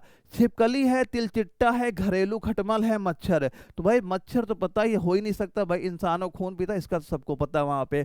तिल अब छिपकली का भी आपका रेड कलर का होता है, घरेलू खटमल का भी रेड होता है। तो हम सीधा क्या कहेंगे, जो आपका तिलचिट्टा होता है इसका रंग जो ब्लड होता है, ब्लड का रंग कैसा होता है? हम कहेंगे सफेद रंग का होता है। किस वजह सफेद रंग होता है? क्योंकि इनके रक्त में हीमोग्लोबिन नहीं पाया जाता है। तो अगर हीमोग्लोबिन नहीं पाया जाएगा तो रक्त का रंग कैसा हो जाएगा? सफेद वहां पे हो जाएगा। तिलचिट्टा, ये जो आपको दिख रहा है तिलचिट्टा, यही आपके यहाँ पे हो जाते हैं। ऑप्शन नंबर क्या कहोगे? बी इसका राइट आंसर यहाँ पे हो जाता है। अगला क्वेश्चन दिया जा रहा है, ये बताओ कॉन्स्टेंटन तांबा और की एक मिश्र धातु है। बताओ ये किसकी मिश्र धातु यहाँ पे हो जाएगी? तांबा और लोहा होगा, निकेल होगा, एल्यूमिनियम होगा, टिन होगा। लखनऊ एआरओ में जीडी के पेपर में क्वेश्चन पूछा गया था। तो आंसर बच्चों क्या बताओगे? अगर पेपर क्वेश्चन आपके रिपीट यहाँ पे होता है तो सीधा सीधा आपको बता देना क्या? निकेल। यहाँ पे क्या हो जाएगा? हम कहेंगे दोस्तों यहाँ पे निकेल आपका होगा। ऑप्शन बी आपका राइट आंसर यहाँ पे हो जाता है। अब अगर क्वेश्चन ये पूछा जाए कि ये बताओ जो आपका कांस्टेंट दिया जा रहा है इसका प्रयोग कहाँ पे होता है? हम कहेंगे थर्मोकपल में इसका यूज वहां पे होता है। एक चीज ये ध्यान रखना, अगर कभी क्वेश्चन पूछा जाए ये बताओ जो आपका तांबा हो गया और प्लस टीन हो गया, इनकी जो मिश्र धातु होती है क्या कहलाती है? आप कहोगे ये कांस्य कहलाएगी। क्या? कांस्य कहलाती है। अगर क्वेश्चन पूछा गया जो आपका तांबा हो गया और जिंक हो गया, तांबा हो गया जिंक हो गया, ये दोनों क्या कहलाते हैं? ये दोस्तों आप क्या कहलाएंगे? हम कहेंगे पीतल। ये क्या कहलाएंगे? पीतल कहलाएंगे। ये दोनों नाम आप याद करना, दोनों के दोनों आपके इंपॉर्टेंट यहाँ पे हो जाते हैं। अगला क्वेश्चन ये पूछा जा रहा है कि सूर्य की किरणों की तीव्रता मापने वाले उपकरण को क्या कहा जाता है? जो ये सूर्य है बना हुआ, इसकी जो तीव्रता होती है किरणों की, इसको मापने के लिए कौन से यंत्र का यूज किया जाएगा? एस्ट्रोमीटर है, केस्कोग्राफ है, या एक्टिनोमीटर, या बैरोमीटर है? तो किस उपकरण का यूज यहाँ पे किया जाएगा? उस उपकरण का नाम बताओ। क्या बता दोगे? ये क्वेश्चन ध्यान से देखो, इंपॉर्टेंट क्वेश्चन है। यहाँ पे जितने नाम दिए गए सारे के सारे आपके इंपॉर्टेंट हैं यहाँ पे। तो अच्छे से एक बार सोचो क्या आंसर इसका यहाँ पे हो जाता है। ये मान लो कोलकाता एआरओ में क्वेश्चन पूछा गया था, अगर ये आपके पेपर में क्वेश्चन पूछ लिया जाए तो आप इसका आंसर क्या यहाँ पे बताओगे? तो सीधा सीधा दोस्तों क्या बताओगे? सूर्य की किरण की तीव्रता मापने के लिए किस यंत्र का यूज किया जाएगा? हम दोस्तों यहाँ पे कहेंगे एक्टिनोमीटर का नाम बताएंगे। ऑप्शन सी पे आपको सीधा वहां पे टिक कर देना। क्या? एक्टिनोमीटर पे। अब दोस्तों कभी अगर आपसे ये पूछा जाए, अच्छा हमें ये बताओ, एक आपका ये बैरोमीटर है, बैरोमीटर का यूज कहाँ पे होता है? तो जो आपका वायुमंडल का दाब होता है इसको मापने के लिए किसका यूज होता है? हम कहेंगे बैरोमीटर का यूज करेंगे। अच्छा ये बताओ, एक क्रेस्कोग्राफ है, इसका यूज कहाँ पे होता है? जो पौधों की वृद्धि होती है ये हम किसके द्वारा मापेंगे? हम कहेंगे क्रेस्कोग्राफ के द्वारा मापा जाएगा। अगर क्वेश्चन ये पूछा जाए, अच्छा ये बताओ एस्ट्रोमीटर, इसका यूज कहाँ पे होता है? तो दोस्तों ये आपके जो तार होते हैं, तार, उनकी चमक मापने के लिए किसका यूज होगा? एस्ट्रोमीटर का यूज यहाँ पे होता है। बैरोमीटर आपका इंपॉर्टेंट ये तैयार कर लेना कि वायुमंडल का दाब को मापने के लिए किसका यूज होगा? हम कहेंगे बैरोमीटर का। अच्छा ये बताओ, निम्नलिखित में से दुनिया का सबसे छोटा पक्षी, सबसे छोटा पक्षी कौन सा है? फिंच है, डायमंड आपका फायरटेल है, बी हमिंग बर्ड है, रॉबिन है? तो दुनिया का सबसे छोटा पक्षी, उसका नाम क्या बताओगे? अगर पेपर में क्वेश्चन आपके पूछा गया तो उस पक्षी का दोस्तों नाम क्या बताओगे? आप कहोगे सर हम कहेंगे बी हमिंग बर्ड कहेंगे। ऑप्शन सी आपका राइट आंसर यहाँ पे हो जाएगा। क्या कहोगे? बी हमिंग बर्ड यहाँ पे हो जाता है। अगर क्वेश्चन ये पूछा जाए ये जो अगर बी हमिंग पक्षी है ये कहाँ पाया जाएगा? हम कहेंगे क्यूबा में। कहाँ पाया जाता है? आप कहोगे क्यूबा में पाया जाएगा। अगर क्वेश्चन ये पूछा जाए ये बताओ इसकी लंबाई कितनी यहाँ पे होती है? हम कहेंगे लगभग 5 से 6 सेंटीमीटर दोस्तों इसकी लंबाई यहाँ पे हो जाती है। तो इसकी दोस्तों मेन विशेषता क्या होती है? दोस्तों ये इसके जो पंख आप यहाँ पे देख रहे हो, ये मेन पंख यहाँ पे होते हैं। ये पंख दोस्तों ये मान चलना 80 बार प्रति सेकेंड, यानी 1 सेकेंड में कम से कम 80 बार ये अपने पंख वहां पे फड़फड़ाता है। ये इसकी मेन विशेषता आपकी हो जाती है यहाँ पे। तो कहाँ पाया जाएगा? साइज क्या होता है, मेन विशेषता क्या होती है, सारे पॉइंट आपके क्लियर यहाँ पे होने चाहिए। अच्छा ये बताओ निम्नलिखित में से किसको वुड स्प्रिट कहा जाता है? वुड स्प्रिट बताओ किसे कहा जाएगा? मेथिल अल्कोहल को, एथिल अल्कोहल को, एथिलीन ग्लाइकोल का या ग्लिसरॉल को? निम्नलिखित में से किसको वुड स्प्रिट कहा जाएगा, उसका नाम पूछा जा रहा है। बताओ क्या आंसर हो जाएगा? लखनऊ एआर में जीडी के पेपर में क्वेश्चन पूछा गया था। तो अगर पेपर में क्वेश्चन हमारे ये रिपीट हुआ बच्चों, क्या आंसर बताओगे? आप सीधा कहोगे मेथिल अल्कोहल का नाम ले लीजिएगा। ऑप्शन ए आपका राइट आंसर यहाँ पे हो जाता है। क्या कहोगे? मेथिल अल्कोहल आपका राइट आंसर यहाँ पे हो जाता है। अगर क्वेश्चन ये पूछा जाए कि एथिल अल्कोहल को क्या कहा जाता है, इसको क्या कहा जाएगा, हम क्या कहेंगे? इसको दोस्तों आपका ग्रेन अल्कोहल, क्या कहा जाएगा? ग्रेन अल्कोहल दोस्तों इसे वहां पे कहा जाएगा। अगर क्वेश्चन ये आपसे पूछा जाए, ये बताओ अच्छा एक ग्लिसरॉल यहां दिया जा रहा है, ग्लिसरॉल का उपयोग कहां पे होता है? हम कहेंगे विस्फोटक और खाद्य पदार्थों के संरक्षण में इसका यूज वहां पे होता है। कहां ग्लिसरॉल का यूज होगा? हम कहेंगे जो आपके विस्फोटक पदार्थ वहां बनते हैं वहां पे ग्लिसरॉल का यूज आपका किया जाता है। तो आंसर क्या बताओगे? मेथिल अल्कोहल दोस्तों इसका आंसर यहां पे आप बता देंगे। चलिए अगला क्वेश्चन ये पूछा जा रहा है कि आर्टोकार्पस एंट्री का वैज्ञानिक नाम बताओ। दोस्तों आप वैज्ञानिक नाम कुछ याद करने से, मनुष्य का वैज्ञानिक नाम क्या है, मोर का वैज्ञानिक नाम क्या होता है, आपका पीपल का पेड़ उसका वैज्ञानिक नाम, बरगद का पेड़ उसका वैज्ञानिक नाम, चीता का वैज्ञानिक नाम, शेर का वैज्ञानिक नाम, ये कुछ वैज्ञानिक नाम याद करना। जो नोट्स मैंने आपको दिए उसमें देखना पूरा प्रॉपर एक पेज मैंने दे रखा वहां पे, जितने आपके इंपॉर्टेंट है, जितने आपके पूछे जा चुके सारे मैंने कवर वहां पे करा रखे। एक बार वो अच्छे तैयार वहां पे कर लीजिएगा। तो ये बताओ आर्टोकार्पस इंट्रिगा का वैज्ञानिक नाम क्या है? अमरूद है, अनानास है, सिल्वर ओक है, कटहल है। तो आपको इसका आंसर अगर आ रहा है, ये क्वेश्चन को देखते ही क्लिक माइंड में हो जाएगा आंसर आ रहा है कि नहीं आ रहा है। नहीं आ रहा भाई, चाहे जितना दिमाग लगा लो आप तुक्का ही वहां पे मारोगे। लेकिन अगर आपने कहीं भी एक बार पढ़ा होगा तो आपका माइंड जरूर क्लिक करेगा, भाई ये क्वेश्चन आया था हमने कहीं तो पढ़ा है। तो अगर आपने पढ़ा होगा, जिन बच्चों ने पढ़ा है वो सीधा सीधा क्या बताएंगे? कटहल का नाम बताएंगे। कटहल का नाम ये हो जाएगा। ऑप्शन नंबर डी पे सीधा सीधा आप यहाँ पे टिक कर देंगे। चलिए अगले क्वेश्चन में आते हैं। क्या चीज हमें दी जा रही है कि केकड़ा प्रजाति के अंतर्गत आते हैं। ये जो केकड़े आपको दिख रहे हैं यहाँ पे, ये कौन सी प्रजाति के अंतर्गत वहां पे आएंगे? मोलास्का है आपका, निडेरिया है या आर्थ्रोपोडा है या आपका प्लेटी हेलमिंथेस होगा। तो केकड़ा प्रजाति किसके अंतर्गत आएगा, ये चीज यहाँ पूछा गया है। तो बताओ ये केकड़े किसके अंतर्गत आते हैं? दानापुर एआरओ में जीडी के पेपर क्वेश्चन पूछा गया है। तो हम क्या कहेंगे? केकड़े किसके अंतर्गत आएंगे? आप कहोगे सर हम कहेंगे आर्थ्रोपोडा के अंतर्गत आएंगे। ऑप्शन सी इसका राइट आंसर यहाँ पे हो जाएगा। अगर क्वेश्चन ये आपसे पूछ लिया जाए, ये जो आपके केकड़े यहाँ पे दिख रहे हैं, केकड़े में पैरों की संख्या क्या यहाँ पे होती है? ये देखिए जो केकड़े के पैर हैं, पैर कितने यहाँ पे आपके इनके पाए जाते हैं? हम कहेंगे दोस्तों इनके 10 जोड़े होते हैं। कितने होते हैं? 10 जोड़े पैर यहाँ पे होते हैं जो इनको चलने में क्या होते हैं? हेल्प वहां पे करते हैं। अगर क्वेश्चन पूछा जाए केकड़ा जो दोस्तों होते हैं ये किस संघ में आते हैं, क्या बताओगे? कौन सा संघ यहाँ पे दोस्तों आपका हो जाएगा? आर्थ्रोपोडा यहाँ पे आपका लिखा हुआ है। अगर दोस्तों यहाँ पे देखना एक मोलास्का लिखा है, मोलास्का में कौन से यहाँ पे आते हैं दोस्तों? जैसे आपका घोंघा हो गया, ऑक्टोपस हो गया, सीधा सीधा क्वेश्चन ये पूछा जाएगा घोंघा हो गया या फिर ऑक्टोपस हो गया, ये किस में आएंगे? हम कहेंगे ये आपके मोलास्का में आते हैं। किस में आएंगे? मोलास्का में। लेकिन यहाँ पूछा गया केकड़ा का आर्थ्रोपोडा बताएंगे। याद कर लेना, इसका भी आपका पूछा वहां पे जाए, केकड़ा का आपको आर्थ्रोपोडा ही यहाँ बताना है। ये दो नाम और यहाँ पे याद कर लें। जैसे घोंघा का अगर पूछा जाएगा, ये एग्जाम में क्वेश्चन ताकि पूछा जा चुका है। एक आप यहाँ पे ऑक्टोपस लिख लेना। क्या लिख लोगे? ऑक्टोपस यहाँ पे आप लिख लेना। ये दोनों कौन संघ में रहेंगे? हम कहेंगे मोलास्का में यहाँ पे आ जाएंगे। दोनों इंपॉर्टेंट नाम वहां पे हो जाते हैं। अच्छा ये बताओ निम्नलिखित में से किसका प्रयोग एक आपका एंटी फ्रीज के रूप में किया जाता है? कि आइसोप्रोपिल अल्कोहल है, मिथाइल अल्कोहल है, फॉर्मेल्डिहाइड है या एसीटोन हो गया। तो निम्नलिखित में से किसका प्रयोग आपका एंटी फ्रीज के रूप में होता है? तो एंटी फ्रीज के रूप में किसका उपयोग करोगे? आप कहोगे सर हम यहाँ पे कहेंगे हम यहाँ आइसोप्रोपिल अल्कोहल का यूज होगा। ऑप्शन ए आपका राइट यहाँ पे हो जाता है। दोस्तों ये जो आपका एंटी फ्रीज वर्ड लिखा है ना, एंटी फ्रीज का मुख्य कार्य क्या होता है? पानी का जो आपका हिमांक होता है, तो हिमांक को कम करना किसका काम होता है? आपका एंटी फ्रीज होता है। और वो कौन सा हो जाएगा? आइसोप्रोपिल अल्कोहल यहाँ पे हो जाएगा। आइसोप्रोपिल अल्कोहल यहाँ पे आ जाएगा। ये चीज ध्यान रखना जो आपका ये डायग्राम यहाँ पे दिख रहा है।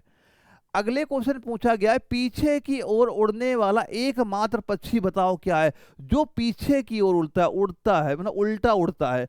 तो हमिंग बर्ड है, कीवी है, अल्ट्राश है या बाज है। तो पीछे की ओर उड़ने वाला यही पक्षी आपका यहाँ पे हो जाता है। इस पक्षी का नाम क्या बताओगे, आप कहोगे हमिंग बर्ड कहोगे। ऑप्शन ए आपका राइट आंसर यहाँ पे हो जाएगा।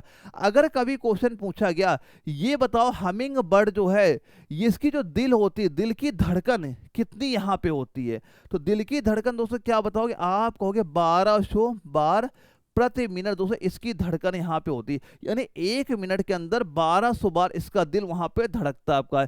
एक चीज ये याद कर लेना कि इसका आकार यहाँ पे क्या होता, वो इसका वजन क्या होता, आप कहोगे 2 से लेके 220 ग्राम तक इनका वजन यहाँ पे आपका होता है।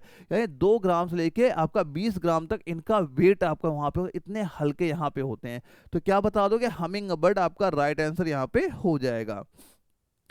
अच्छा बताओ निम्नलिखित में से किसे आपका सिन गैस कहा जाता है, सिन गैस इनमें से कौन सा आपका हो जाएगा। भाई देखते ही आप आंसर यहां बता दोगे, क्योंकि सिन गैस भी आपका ये पूछा गया था लखनऊ एआरओ में कि सिन गैस इनमें से किसको कहा जाएगा। तो अगर पेपर क्वेश्चन हमारे पूछा गया तो आंसर क्या बताएंगे बच्चों, आप कहोगे जो सिन गैस होता है, सिन गैस हम कहेंगे ऑप्शन नंबर सी।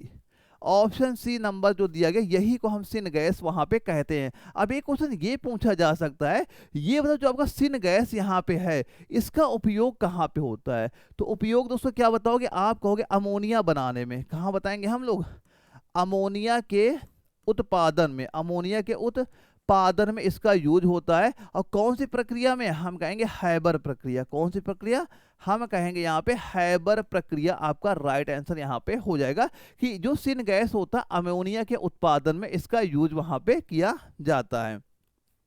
यहाँ तो हमारे मैथ के क्वेश्चन अब स्टार्ट होते, 15 क्वेश्चन मैथ के हमारे पूछे थे। मैथ के बिल्कुल नॉर्मल क्वेश्चन आते हैं, अगर आपको बेसिक अच्छी वहाँ पे तो 15 क्वेश्चन बहुत अच्छे से आप वहाँ पे बता लोगे। बस कैलकुलेशन यहाँ पे आपकी सही होनी चाहिए। दोस्तों मैं यहाँ बिल्कुल आपको तरीके बताऊँ कैसे आप इनके आंसर वहाँ पे निकाल सकते हैं। तो पहला क्वेश्चन जो दानापुर एआरओ में जीडी के पेपर क्वेश्चन पूछा गया कि बाइक ए है 30 किलोमीटर प्रति घंटा की चाल से 2 घंटे में कुछ दूरी तय करती है, जबकि अन्य बाइक 35 किलोमीटर प्रति घंटा की चाल से ए के समान दूरी तय करती है। तो बाइक ए द्वारा लिया गया समय और बाइक बी द्वारा लिए गए समय में अनुपात बताओ। देखो समय का अनुपात पूछा गया तो हमें क्या पता होना चाहिए, समय बराबर हमारा होता है दूरी बटे आपकी चाल यहाँ पे हो जाती है। तो यहाँ पे दोस्तों एक चीज हमें पता हो गया, जो हमारा एक था, एक की चाल दी गई है और समय कितना लग रहा है 2 घंटे, इसका समय हमें पता हो गया 2 घंटे समय हमें दिया गया। अब बस हमें ये निकालना है कि जो आपका बी का समय कितना वहां पे लगेगा, इन दोनों का रेशियो यहाँ पूछा जा रहा है। तो समय के लिए दोस्तों मैंने क्या बताया, दूरी बटे चाल यहाँ हमें पता वहां पे होनी चाहिए। हमें ये तो पता हो गया जो बी है इसकी जो हमारी चाल क्या है 32 है। अब ये बताओ समय कितना लगेगा, इसके लिए निकालना है दूरी। एक जगह यहां भी ये भी दिया जा रहा है कि ए के समान दूरी तय करता है, ये जितना ए दूरी तय करता है तो ए कितना दूरी तय करेगा। अगर उसकी चाल 30 है, समय लगा 2 घंटे, तो दूरी बराबर क्या हो जाएगा, चाल गुणे समय। तो हम क्या कह देंगे, तो दूरी क्या हो गई हमारी चाल गुणे समय, 2 गुणे आप 30 करोगे, ये हमारा 60 निकल के आ गया दूरी 60 हो गई। अब ये बताओ अगर जो बी है 35 की चाल से चलेगा और 60 दूरी तय करेगा, टाइम कितना यहाँ पे लगेगा, हम कहेंगे 60 बटे 35 ही तो टाइम लगेगा हमें। 5 से काटो, 5 1 के 5 हुआ, 5 दूना 10 हुआ, 5 सते 35, इसको समय कितना लग गया, हम कहेंगे 12 बटे 7 का समय यहाँ पे लग गया। अब यही तो पूछा गया, इन दोनों का रेशियो बताओ समय का। तो रेशियो क्या हो जाएगा, ये 7 का गुणा इधर कर देंगे, कितना हो जाएगा 7 दूना 14, उधर 12, 2 से काट दो, 2 सत्ते 14, 2 छाग 12। तो इनका रेशियो समय कितना आ जाएगा, हम सीधा कहेंगे 7:6 इनका समय का रेशियो यहाँ पे हो जाएगा। आपको सीधा सीधा ऑप्शन ए पे आपको यहाँ पे टिक कर देना है। कहाँ पूछा गया था, दानापुर एआरओ में ये क्वेश्चन हमारे पेपर में पूछा गया था। चलिए अगले क्वेश्चन में आते हैं, क्या चीज यहाँ पे दी जा रही है। एक दुकानदार है 10% और k% की क्रमागत छूट देता है, तो ग्राहक को आपका 1200 अंकित मूल्य वाला सामान 864 में मिलता है, तो के का मान बताओ क्या यहाँ पे हो। क्या इस सवाल में कुछ भी आपको लग रहा है, कुछ भी है यहाँ पे, बस थोड़ी कैलकुलेशन गुणा भागी तो आपसे पूछा जा रहा है, कैसे सॉल्व करोगे ध्यान से देखिए।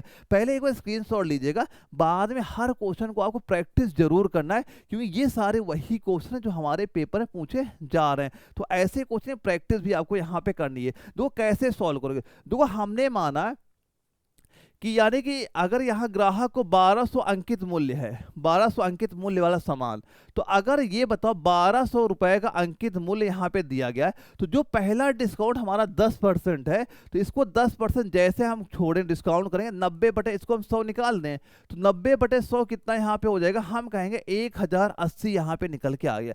पहला डिस्काउंट हमने कितना दे दिया, 10% का, वैल्यू कितनी हो गई आपकी 1080 रुपए हमारी यहाँ पे हो गई। अब फिर से आ जाओ, अब यहाँ पे बोला गया है कि ये सामान हम 1080 का नहीं बेचे हैं, हम कितने का बेचे हैं, आप कह रहे हो हम 864 का, 864 रुपए का बेचे हैं। अब बताओ यहाँ पे कितना डिस्काउंट छूट मिल रहा है। अगर रुपए में देखा जाए, रुपए में कितना छूट मिल रहा है, आप कह रहे हो 216 रुपए, कितने रुपए का, 216 का। तो परसेंटेज में क्या बता दोगे, ये जो आपको 216 रुपए का डिस्काउंट मिला, इसी में तो मिला है 1080 में, ये नीचे लिख दो, अगुड़े यहाँ पे 100 कर दोगे, इसको सॉल्व करो, आपका आंसर आ जाएगा। 0 0 सीधा सीधा दोस्तों आपने काटा, 2 से काटा, 2 पंचे 10 हुआ, 2 चौको 8 हुआ, 2 से काटा ये 5 हो गया। अब इसको सोल्व जैसे दोस्तों आप करोगे, लगभग ये आपका 20% यहाँ पे वैल्यू निकल के आ जाएगी। तो हम क्या कह देंगे, जो दूसरा डिस्काउंट हम ये के वाला यहाँ पे दे रहे हैं, कितना दे रहे हैं, हम दे रहे हैं 20% का। कितना दे रहे हैं, 20% का दे रहे हैं। ऑप्शन सी पे आपको यहाँ पे टिक कर दोस्तों। मैथ के जो आपके नोट्स दे रखे ना, ऐसे ऐसे शॉर्ट ट्रिक वहां बता रखे, कैलकुलेशन बहुत अच्छी यहाँ पे हो जाएगी। आप वहां पे कुछ को आपके टाइप ऐसे बताएं जहां पे अगर किसी का आंसर आपको नहीं आ रहा है, तो आप उनके ऑप्शन देख के कैसे वहां पे टिक मारोगे। यानी अगर लास्ट में हमारा टाइम नहीं बचता है कि हम पूरा क्वेश्चन सोल्व कर पाए, तो एक तरीका वो भी मैंने बता रखा है कि अगर टाइम बिल्कुल ना हो तो कैसे आप उनके आंसर वहां पे निकाल सकते हो। वो तरीके भी एक बार अच्छे से प्रैक्टिस वहां पे करिएगा। अच्छा ये बताओ, दो संख्याएं तीसरी संख्या से 20% और 50% अधिक है, तो पहली दो संख्याओं का अनुपात कितना हो जाएगा। इसमें भी कुछ नहीं है यहाँ पे, बस केवल एक बार लैंग्वेज पकड़ लो, आप आंसर सीधा सीधा खुद ही ऐसे निकालो। कैसे सॉल्व करो ध्यान से देखना। हमने माना कि जो हमारी तीसरी संख्या, हमने मान ली जो हमारी तीसरी संख्या तीसरे नंबर की, वो हमने सीधा मान लिया हमारी 100 यहाँ पे हो गई। तीसरी संख्या क्या होगी आपकी 100 होगी। अब देखो सवाल में दिया जा रहा है कि दो संख्याएं तीसरी संख्या से क्रमशः 20% और 50% अधिक हैं, तो पहली संख्या हमारी क्या हो जाएगी, 20% अधिक हो जाएगी, तो हम कहेंगे 120 हो गई। और दूसरी संख्या हमारी 50% अधिक है, तो हमने कहा वो 150 हमारी यहाँ पे हो गई। अब सवाल में आज क्या दिया जा रहा है, ये बताओ पहली दो संख्याओं का अनुपात कितना यहाँ पे हो जाएगा। तो इनका अनुपात ही तो पूछा गया, 120 अनुपात 150 यहाँ पे कर दो, 0 0 काट दिया, 3 से काटा, 3 चौक 12 हुआ, ये 3 5 15 है, तो इनका अनुपात क्या हो गया, हम कहेंगे 4:5 का रेशियो यहाँ पे निकल के आ जाएगा। तो आंसर क्या बता दोगे, ऑप्शन नंबर बी में सीधा आपको टिक यहाँ पे कर देना, ऑप्शन बी आपका राइट आंसर यहाँ पे हो जाएगा।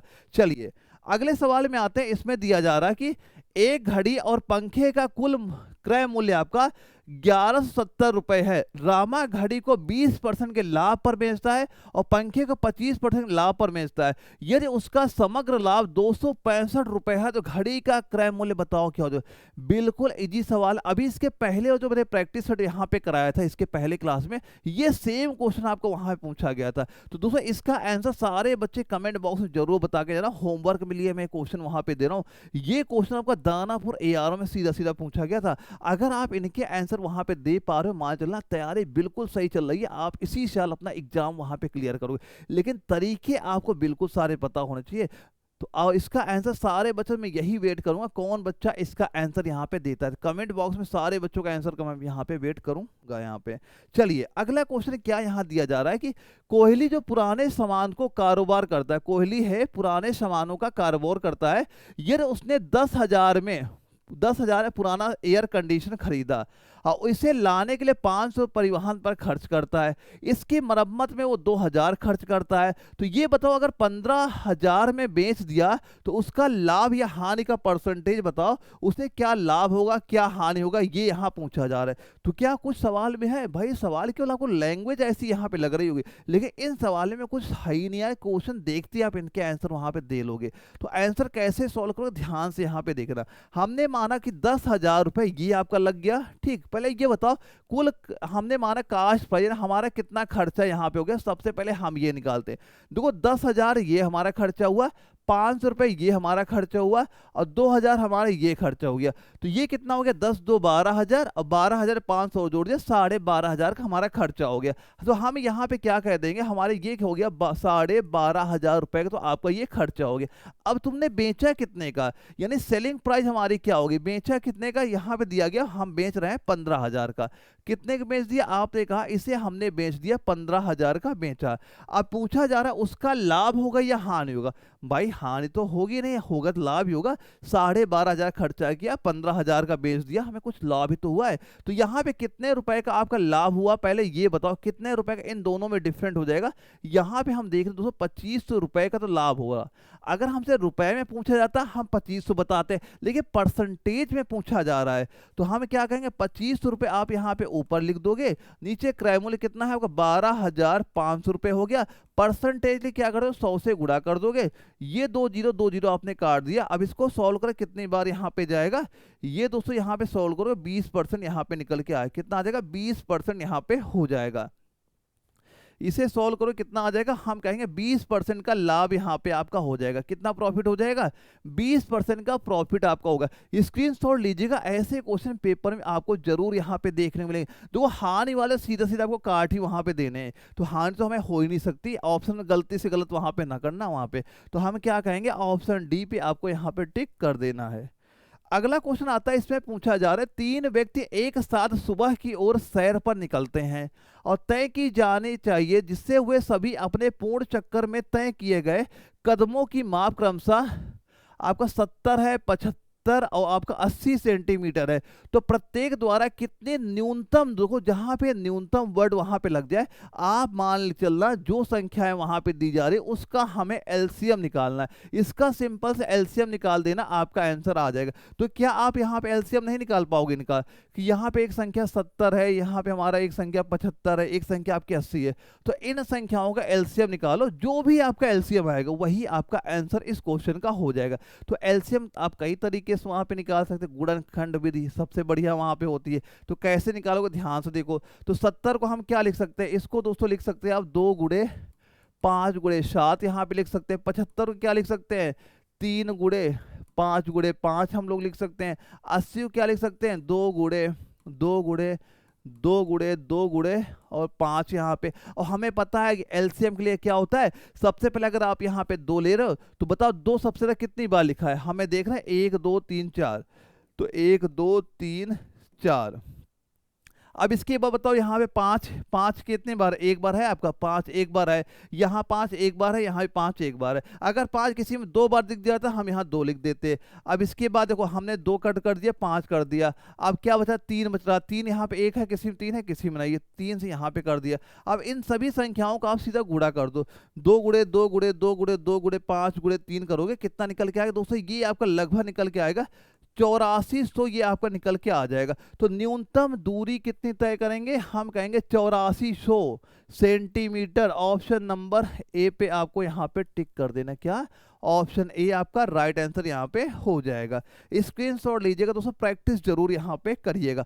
अगला क्वेश्चन दोस्तों, कोलकाता एआरओ में जीडी के पेपर में क्या चीज यहाँ पूछी गई है, हाल में क्या चीज दी जा रही है। पहले हमने क्या किया, यहाँ पे देखो ये आपके 20 छात्र है, अगर 20 छात्र यहाँ पे दिए जा रहे हैं और ये औसत अगर 56 है, तो पहले कुल छात्रों का योग हमारा कितना हो जाएगा। तो यहाँ पे सीधा सीधा हम क्या कर देंगे कि 20 गुणे आप यहाँ पे 54 करोगे तो 20 गुणे 54 कितना हो जाएगा, ये आपका 1080 केजी दोस्तों हमारा आ गया। ठीक है, फिर सवाल में दिया जा रहा है यदि 52 केजी, देखो 52 केजी औसत भार वाले 12 छात्र समूह में शामिल हो गए, तो शामिल हुए हम इनको जोड़ेंगे तो शामिल हुए, और यहाँ पे क्या हो रहा है आपका कि ये 56 केजी वाले 7 छात्र समूह से निकल जाते हैं, तो जो निकल जा रहे हैं उनको हम क्या कर देंगे, माइनस कर देंगे। तो माइनस कितना हमारा हो जाएगा, ये होगा 56 गुणे 7, माइनस कितना हम करेंगे, माइनस दोस्तों आप करोगे 56 गुणे 7 करोगे, ये दोस्तों आपका निकल के आएगा 392 केजी यहाँ पे निकल के आया। ये हम लोग क्या करेंगे, ये आपका दोस्तों माइनस होगा क्योंकि ये छात्र हमारे बाहर जा रहे हैं।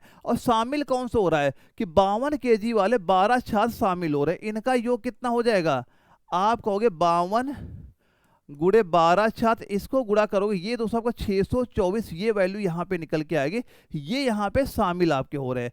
अब बस सारा सवाल यहाँ पे हमारा सॉल्व हो गया। अब ये बताओ सभी का पूछा जा रहा औसत क्या होता है, तो औसत हमें पता है कुल पदों का योग बटे पदों की संख्या, तो संख्या बताओ कितनी यहाँ पे हो गई। सबसे पहले ये बताओ संख्या आपकी यहाँ पे क्या होगी, संख्या क्या पूछा गया बताओ, संख्या यहाँ पे क्या हो जाएगी, यहाँ दोस्तों हो गया यानी 20 छात्र पहले थे, 12 शामिल हो रहे हैं, 7 यहाँ पे जा रहे हैं, इसको सोल्व किया 25 यहाँ पे निकल के आ गया, टोटल संख्या आपकी 25 होगी। अब बताओ योग कितना दिया गया है, अगर योग बताओ यहाँ पे योग कितना यहाँ पे दिया गया है, योग कैसे निकालोगे, देखो यहाँ पे क्या है, ये आपका 1080 है प्लस का, ये आपका प्लस का और ये आपका माइनस का, तो यहाँ पे सिंपल से हम क्या करेंगे 1080 और माइनस का कितना हो जाएगा 392, ये माइनस को हो जाएगा, प्लस का कितना हो जाएगा आपका कहोगे 624, ये प्लस का हो गया। अब इसे सोल्व करो कितना यहाँ पे निकल के आएगा, ये दोस्तों वैल्यू जब सोल्व करोगे 1312 केजी हमारा आ गया।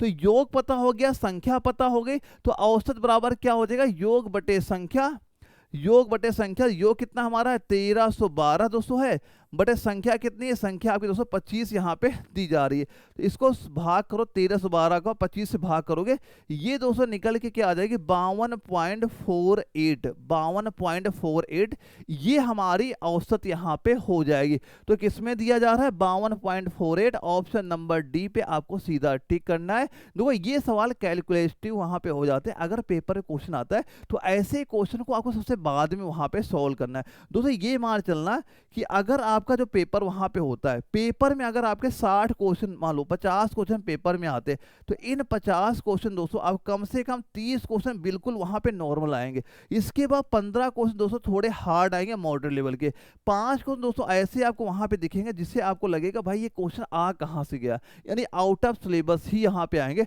इन 5 क्वेश्चन बिल्कुल आपको वहां पे नहीं पढ़ना है, आपका मेन टारगेट ये मान के चलना है कैसे भी करके अपने 42 क्वेश्चन तक जिस बच्चे ने सही कर लिए उसका 100% क्लियर है, सिलेक्शन वहां पे हो जाएगा। अब इसके बाद दोस्तों हमारा अगला सवाल आता है, इसमें देखते हैं क्या चीज हमारी पूछी जा रही है।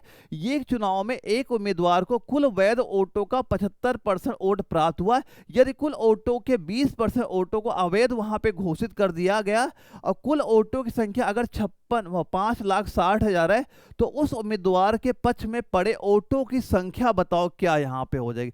बिल्कुल नॉर्मल है, कुछ नहीं, कैसे सॉल्व करोगे ध्यान से देखिएगा। ये क्वेश्चन दोस्तों आपका लखनऊ एआरओ में जीडी के पेपर वहां पूछा गया। दोस्तों कैसे सॉल्व करो ध्यान देखो, हमें पता है जो कुल वोट आपके कितने हैं 5,60,000 यहाँ पे दिए गए हैं। अब इसमें दोस्तों आपको एक चीज ये दे दिया गया 20% वोट क्या हो गए हमारे अवैध हो गए, तो वोट कितने बचे हमारे पास। देखो दोस्तों जो आपका ये 5,60,000 कितने 4 जीरो है, इसमें अगर 20% वोट खराब हो गए बचे कितने 80%, तो इसका हम पहले निकाल दो सीधा 80%, 80/100 यहाँ पे कर दोगे। ठीक है, अब ये बताओ ये हमारे अब निकालेंगे वैध वोट मिलेंगे। अब इसका उसको मिलता है कितना है 75% मिलता है, तो इसका सिंपल सा और कर दो क्या 75%, इसका आप यहाँ पे निकाल दो, ये आपका आंसर यहाँ पे आ जाएगा। सॉल्व करो 2 जीरो सीधे सीधे आपने यहाँ पे कट कर दिए। अब यहाँ 25 से कट किया, 25 से 75 हुआ, 25 चौके 100 हुआ, 4 से काटा 4 दूना 8 हो गया, और 5600 गुणे 20 यहाँ पे दोस्तों करो कितना आ जाएगा, ये हो जाएगा 3,36,000, 3,36,000 यहाँ पे आपका हो जाएगा। कितना हो जाएगा 3,36,000, तो आप क्या कह दोगे उसको कुल कितने वोट यहाँ मिल रहा है 3,36,000, किसमें दिया जा रहा है 3,36,000, ऑप्शन नंबर ए इसका राइट आंसर यहाँ पे हो जाएगा। क्या हो जाएगा, ऑप्शन ए आपका राइट आंसर हो गया। अगला क्वेश्चन दिया जा रहा है, एक पंखे को सूची मूल्य आपका 4500 है और इसे 15% छूट पे बेचा जाता है। यदि इसी सूची मूल्य पर इसकी दूसरी प्रतिशत छूट देने के बाद इसका अंतिम विक्रय मूल्य 3213 रुपए है, तो दूसरी छूट का परसेंटेज बताओ। अभी सेम ऐसा ही मैंने एक सवाल यहाँ पे कराया था। जब आपके पेपर में एग्जाम क्वेश्चन आएगा, हो सकता है इनके डिजिट वहाँ पे चेंज हो जाए, लेकिन टाइप आपका पूरा वही वहाँ पे रहेगा। तो जितने दोस्तों टाइप यहाँ पे कराए जा रहे हैं, हर टाइप अच्छे से वहाँ पे तैयार करते हुए चलना, आपके पेपर में कोई ना कोई टाइप जरूर यहाँ पे दिखेगा। तो यहाँ पे हमने ध्यान रखा, सूची मूल्य कितने 4500, एक डिस्काउंट हमारा 15% है। तो ये बताओ, अगर कोई वस्तु हमारा 4500 रुपए था, अगर उसमें हमने 15% डिस्काउंट दे दिया, कितना मूल्य बचा? 85 बचा है। तो इसका आप जैसे यहाँ पे निकाल लो, 85/100 यहाँ पे निकाल दो, ये कितना हो जाएगा? हम कहेंगे 3825 आपका निकल के आ गया। कितना? 3825। लेकिन हमने बेचा कितने का? आपने 3825 का नहीं बेच रहे हो, हम कितने का बेच रहे हैं यहाँ पे? 3825। आप इसे बेच रहे हो 3213 का, 3213 का हम इसे यहाँ बेच रहे हैं। अब यहाँ बताओ, तो दूसरा कितना हमें छूट मिल रहा है? कितने रुपए का? आप यहाँ पे देखोगे, कम से कम आपको 612 रुपए का छूट यहाँ पे मिल रहा है। लेकिन परसेंटेज में पूछा जा रहा है, तो हम क्या कहेंगे? 612 रुपए छूट मिला, किसमें? 3825 में। परसेंटेज क्या करो, 100 से यहाँ पे आप गुणा कर दोगे। अब इसे सॉल्व करो, कितना यहाँ पे आ जाएगा?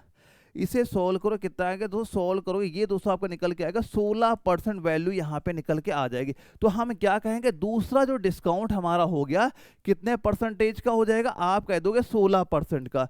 ऑप्शन नंबर डी आपका राइट आंसर इस क्वेश्चन का यहाँ पे हो जाए। कितना? Option D. अगले क्वेश्चन में आओ, क्या चीज दी जा रही है? एक वस्तु को 984 में बेचने पर अरोड़ा को 18% की हानि होती है, 15% का लाभ पाने के लिए उसे कितने कीमत में बेचना वहां पे चाहिए? ये भी सवाल मैंने अभी इसके पहले ये क्वेश्चन ऐसा ही यहाँ पे आपको दिखा था। कैसे सॉल्व करोगे, ध्यान से देखिएगा। दो यहाँ पे दिया गया, एक वस्तु को जो हम 984 में बेचते हैं तो हमें 18% की हानि होती है। इसका मतलब ये हुआ, टोटल जो हमारा मूल्य होता है वो 100% होता है हमेशा। अब 18% का हानि हुई है, तो हमने कितने का बेचा है? आप कितने का बताओगे? आप सीधे से क्या कहते हो? 82% का। कि अगर ये 82% बराबर कितना हमें दिया जा रहा है? ये दिया गया आपका 9884। कितना है वो? 984। कितना है आपका? 984 आपका यहाँ पे दिया जा रहा है। अब बताना है 15% लाभ का, यानी हमसे पूछा जा रहा है 115% की वैल्यू आपसे यहाँ पे पूछी जा रही है। तो ये कैसे निकालोगे 115? तो ये बताओ 1% बराबर क्या हो जाएगा? 984/82 कर देंगे। और 115% बराबर क्या हो जाएगा? ये दोस्तों आपका होगा 984/82 करेंगे, और 115 से आप सिंपल सा इसे गुणा कर दो। अब जैसे ये सॉल्व करोगे, आपका आंसर यहाँ पे आ जाएगा। बस इसकी कैलकुलेशन दोस्तों यहाँ पे कर लेना, जैसे कैलकुलेशन आपकी कंप्लीट होगी, आपका आंसर यहाँ पे आ जाएगा। सेम तरीका आपको पता वहाँ पे होना चाहिए। अगर तरीके आपको पता है, सारे आंसर आसानी से यहाँ पे आ जाएंगे। इसको जब आप सॉल्व करोगे दोस्तों, ये आपका लगभग 1380 रुपये यहाँ पे आ जाएगा। सॉल्व करो, कितना आ जाएगा? 1380 रुपये आएगा। आप आंसर क्या बता दोगे? ऑप्शन नंबर बी इसका राइट आंसर यहाँ पे हो जाएगा। दोस्तों नोट्स में जो मैंने आपको तरीके यहाँ बता रखे ना, जहां से कैलकुलेशन बिल्कुल आपकी आसान हो जाएगी। यानी जैसे आप यहाँ तक आओगे, पूरी कैलकुलेशन भी आपको नहीं करनी पड़ेगी, ऐसे आप बता दोगे इसका कैलकुलेशन क्या वहां पे आ सकता है, तुरंत आंसर आपका वहां पे आ जाएगा। अगला क्वेश्चन क्या दिया जा रहा है? 4 अंकों की सबसे बड़ी संख्या ज्ञात कीजिए जो 14, 49, 30 और 42 से विभाज्य यहाँ पे हो। तो भाई इसमें कुछ नहीं करना, इसको सिंपल सा आपको एलसीएम निकाल लेना है। एलसीएम को कैसे सॉल्व करो, इसका तरीका देखो। पहले हमें बताना है 4 अंकों की सबसे बड़ी संख्या। तो हमें एक ये पता है 4 अंकों की सबसे बड़ी संख्या आपकी ये यहाँ पे हो जाती है। अब इसके बाद क्या करना है, इन संख्याओं को आपको एलसीएम यहाँ पे निकालना है। तो जो एलसीएम निकलेगा उसको यहाँ पे आपको रख के सीधा भाग यहाँ पे कर देना है। तो जो भाग करोगे दोस्तों, जो यहाँ पे नीचे आपका शेषफल निकलेगा, उसी शेषफल को सीधा इसमें आपको घटा देना है। 9999 शेषफल को घटा देना है। जो वैल्यू आपकी आएगी वही आपका आंसर वहां पे हो जाएगा। तो एक बार ट्राई करना, ये भी क्वेश्चन होमवर्क के लिए है, बिल्कुल बेसिक सवाल है, कुछ नहीं है। थोड़ी प्रैक्टिस अपने स्टार्ट वहां पे कर दो। अगर ये ऐसे क्वेश्चन के आंसर यहाँ पे दे पा रहे हो, तरीका मैंने पूरा आपको बता दिया कैसे इसका आंसर आपको वहां पे लाना है। अगले क्वेश्चन में आओ, क्या चीज यहाँ पे दी जा रही है, तीन संख्याओं का अनुपात है 3:5:4 और उनके वर्गों का योग अगर 11,250 है तो वो संख्याओं का योग बताओ क्या हो जाएगा। इन संख्याओं का योग यहाँ पूछा जा रहा है, कैसे यहाँ पे योग निकालोगे ये ध्यान से आप देखिएगा। देखो हमने माना संख्याएं क्या होगी, हमने कहा एक 3x हो गई, एक हमारी क्या होगी 5x हो गई, एक दूसरा की 4x यहाँ पे हो गई। इनका देखो योग कितना हो जाएगा, 5 3 8 हुआ और 8 4 12x, यानी योग कितना हो गया हमारा 12x हो गया। बस इसी x का मान निकाल लो, जो x का मान निकलेगा उसे 12 से गुणा कर देना, आपका आंसर आ जाएगा। सवाल में क्या दिया गया, इनका वर्गों का योग कितने बराबर है 11,250, तो इसका वर्ग कितना हो जाएगा, हम कहेंगे 9x² हुआ, इसका हो जाएगा आपका 25x² हो जाएगा, इसका हो जाएगा 4 चौक 16x²। इनका योग किसके बराबर दिया गया है, 11,250 के बराबर यहाँ पे दिया गया है। अब ये बताओ अगर इनकी ये सारे वैल्यू हम यहाँ पे जोड़ते हैं तो इसका वैल्यू, इनका योग कितना हो जाएगा, आप कहोगे ये हो गया हमारा 50x² बराबर 11,250। तो ये बताओ x² बराबर क्या हो जाएगा, 50 से भाग करो, 0 0 कट गया, 5 से भाग करो कै बार जाएगा, इसे काटोगे ये तो हो गया 225 यहाँ पे निकल आया। तो x बराबर क्या हो जाएगा, इसका वर्गमूल निकाल दो 225 का, ये किसका वर्गमूल हो जाएगा, हम कहेंगे 15 का यहाँ पे हो जाएगा। तो आपने क्या किया, x की वैल्यू निकाल दी। अब यही तो पूछा जा रहा है, इन संख्याओं का योग बताओ क्या हो जाएगा। तो योग क्या कह दोगे, आप कहोगे 15 गुणे 12 यहाँ पे कर दोगे, ये किसके बराबर हो जाएगा, दोस्तों ये आपका 180 के बराबर यहाँ पे हो जाएगा, किसके बराबर 180। तो इन तीनों संख्याओं का योग कितना हो जाएगा, हम कहेंगे 180 होगा। ऑप्शन ए पे आपको टिक यहाँ पे कर देना, ऑप्शन ए आपका राइट आंसर यहाँ पे हो जाता है। अगला क्वेश्चन पूछा जा रहा है 20 का 60 का 20%, 60 का 20% बताओ क्या हो जाएगा, 20/100 यहाँ पे करोगे, 0 0 काट दोगे, 6 दूनी 12 हो जाएगा। आप क्या कह दोगे, ऑप्शन डी आपका राइट आंसर यहाँ पे हो जाएगा। ये ऐसे भी क्वेश्चन वहां पे आपको दिखेंगे, बिल्कुल नॉर्मल, जिसको आप देखते हैं उसके आंसर वहां पे बता सकते हो। चलिए अगले सवाल में आते हैं, क्या चीज यहाँ पे दी जा रही है, x की आय y की आय से 20% कम है और z की आय x और y की संयुक्त आय से 35% कम है, z की आय x की आय से कितने % अधिक यहाँ पे हो जाएगी। दो लैंग्वेज की वजह से ऊट पटांग वहां बना दी, लेकिन सवाल में कुछ नहीं है, बिल्कुल आसान सवाल है।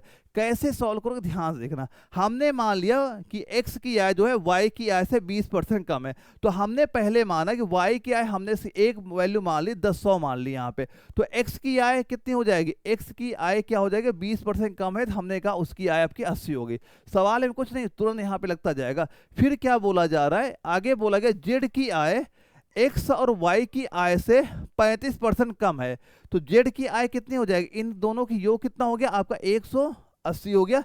35% कम मतलब हम इसका निकालेंगे 65/100 वैल्यू आप निकाल लोगे। इसको सॉल्व करो कितना आ जाएगा 65। देखो 0 0 आपका कट जाएगा, 5 से काटा 5 दूना 10 हुआ, 5 1 के 5 5 3 15 हो जाएगा, 2 से काटा 2 9 18 हुआ, यहाँ 13 9 ये कितना हो जाएगा 13 गुणे 9 कर दोगे, इसकी वैल्यू दोस्तों कितनी निकल के आ जाएगी, यहाँ पे कितना बच रहा है, सही हो रहा है 13 गुणे 9, यहाँ पे हो गया 13, इधर लिखी आपकी 9, 9 3 27 के 7 हुआ, हासिल लाइन 2, 9 1 के 9, 9 1 के 9 10 11 117। तो यहाँ पे z की वैल्यू कितनी हो जाएगी, हम कहेंगे 117, दोस्तों आपकी z की वैल्यू यहाँ पे निकल के आ गई। अब सवाल देखो क्या चीज दी जा रही है, हमें ये बताना z की आय कम से कम z की आय x की आय से, जिसके साथ आपको ये से वर्ड वहां पे लगा रहेगा उसको आपको नीचे यहाँ पे रख देना। तो से आपका किसके साथ लगा, इसके साथ, यहाँ पे क्या रख देंगे 80 आपको नीचे रख देंगे। ये बताना है कितना आपका ये अधिक यहाँ पे हो जाएगा। तो ये बताओ कितना आपका, इन दोनों का डिफरेंट बताओ कितना यहाँ पे है, हम बता रहे हैं 37 आपका अधिक यहाँ पे। तो यहाँ रखोगे 37 लिख दोगे, परसेंटेज के लिए क्या कर दोगे गुणे आप यहाँ पे 100 करोगे, इसको सॉल्व करो कितना निकल के आएगा 46.25% दोस्तों यहाँ पे आपका हो जाएगा। 0 0 आपको सीधा कट जाएगा, 37 गुणे 3 70 हो जाएगा, 370 को जैसे आप 8 से भाग करोगे 46.25 यहाँ पे आ जाएगा। तो आपका आंसर कितना यहाँ पे हो जाएगा दोस्तों, कहोगे ऑप्शन डी आपका राइट आंसर हो गया। कोलकाता एआरओ में सीधे सीधे क्वेश्चन आपका ये पेपर में पूछा गया था। अच्छा ये मतलब 5 लड़के 7 घंटे में 35 खिलौने पैक करते हैं, 66 खिलौने 3 घंटे में कितने लड़के वहां पैक कर सकते हैं। इस सवाल में कुछ है, बिल्कुल कुछ नहीं, बिल्कुल इजी सवाल, देखते आप इसका आंसर वहां बता दोगे। सिंपल से क्या दिया गया, देखो 5 लड़के हैं 7 घंटे में 35 खिलौने पैक कर दे, आगे आ जाओ। फिर बोला गया है यदि 66 खिलौने, 66 हमने नीचे लिख दिया है, 3 घंटे में कितने लड़के, हमने x लड़के मान लिए। अब सॉल्व करो, 7 पना 35 हुआ, 5 से 5 आपने काट दिया, यहाँ पे आ जाओ 3 दूना 6, 3 दूना 6। अब ये 22, यहाँ क्या केवल एक ही तो बचेगा आपका, तो 22 गुणे 1 कर दो, x की वैल्यू कितनी आ जाएगी, आप कहोगे 22 आ गई, तो क्या कहोगे सीधा सीधा 22 लड़के आपका आंसर आ जाएगा। आप सीधा सीधा 22 में ऑप्शन नंबर डी पे आपको राइट आंसर वहां पे टिक कर देना, क्या हो जाएगा, ऑप्शन नंबर डी यहाँ पे राइट आंसर हो गया। अब इसके बाद तो हमारा अगला सवाल आता है, यहाँ से क्या पूछा जा रहा है, यहाँ से हमारा रीजनिंग के क्वेश्चन स्टार्ट है। रीजनिंग दोस्तों बिल्कुल नॉर्मल सवाल आता है, अगर बेसिक आपके सही बड़ी आसानी सारे आंसर वहां पे दे लोगे। कैसे सॉल्व करो ध्यान से देखना, ये सवाल आपका एक सीरीज का, ये सीरीज का दिया है। सीरीज कभी क्वेश्चन अगर पूछा जाए बस उन दोनों का डिफरेंट निकाले ना, आपका आंसर यहाँ पे आ जाएगा। देखो यहाँ पे सीरीज क्या दी जाए दोस्तों, यहाँ पे लिखा आपका 53 है, फिर इधर आपका 61 हो गया, यहाँ पे हमने लिखा 88, फिर दोस्तों आपका 152 लिख दिया, फिर यहाँ पे लिखा हमने 277। अब ये बताओ आगे कौन संख्या हमारी आएगी। देखो एक चीज ध्यान से देखो, यहाँ पे क्या कितना बढ़ रहा है, हम कहेंगे 8 बढ़ रहा है। यहाँ पे दोस्तों कितना बढ़ रहा है, आपने कहा इधर कितना हो गया आपका 27 की गैपिंग यहाँ पे होगी। तो एक चीज आपको समझ में आ रही है, यहाँ पे ये आपका क्या लिख रहा है, ये आपका 2 की पावर 3 लिखा है, ये हमारा हो गया 3 की पावर 3 हो गया। अब यहाँ पे हम जैसे आते हैं, यहाँ पे देखा 64 बढ़ गया, 64 क्या होता है दोस्तों, ये हो गया आपके 4 की पावर 3 हो गया।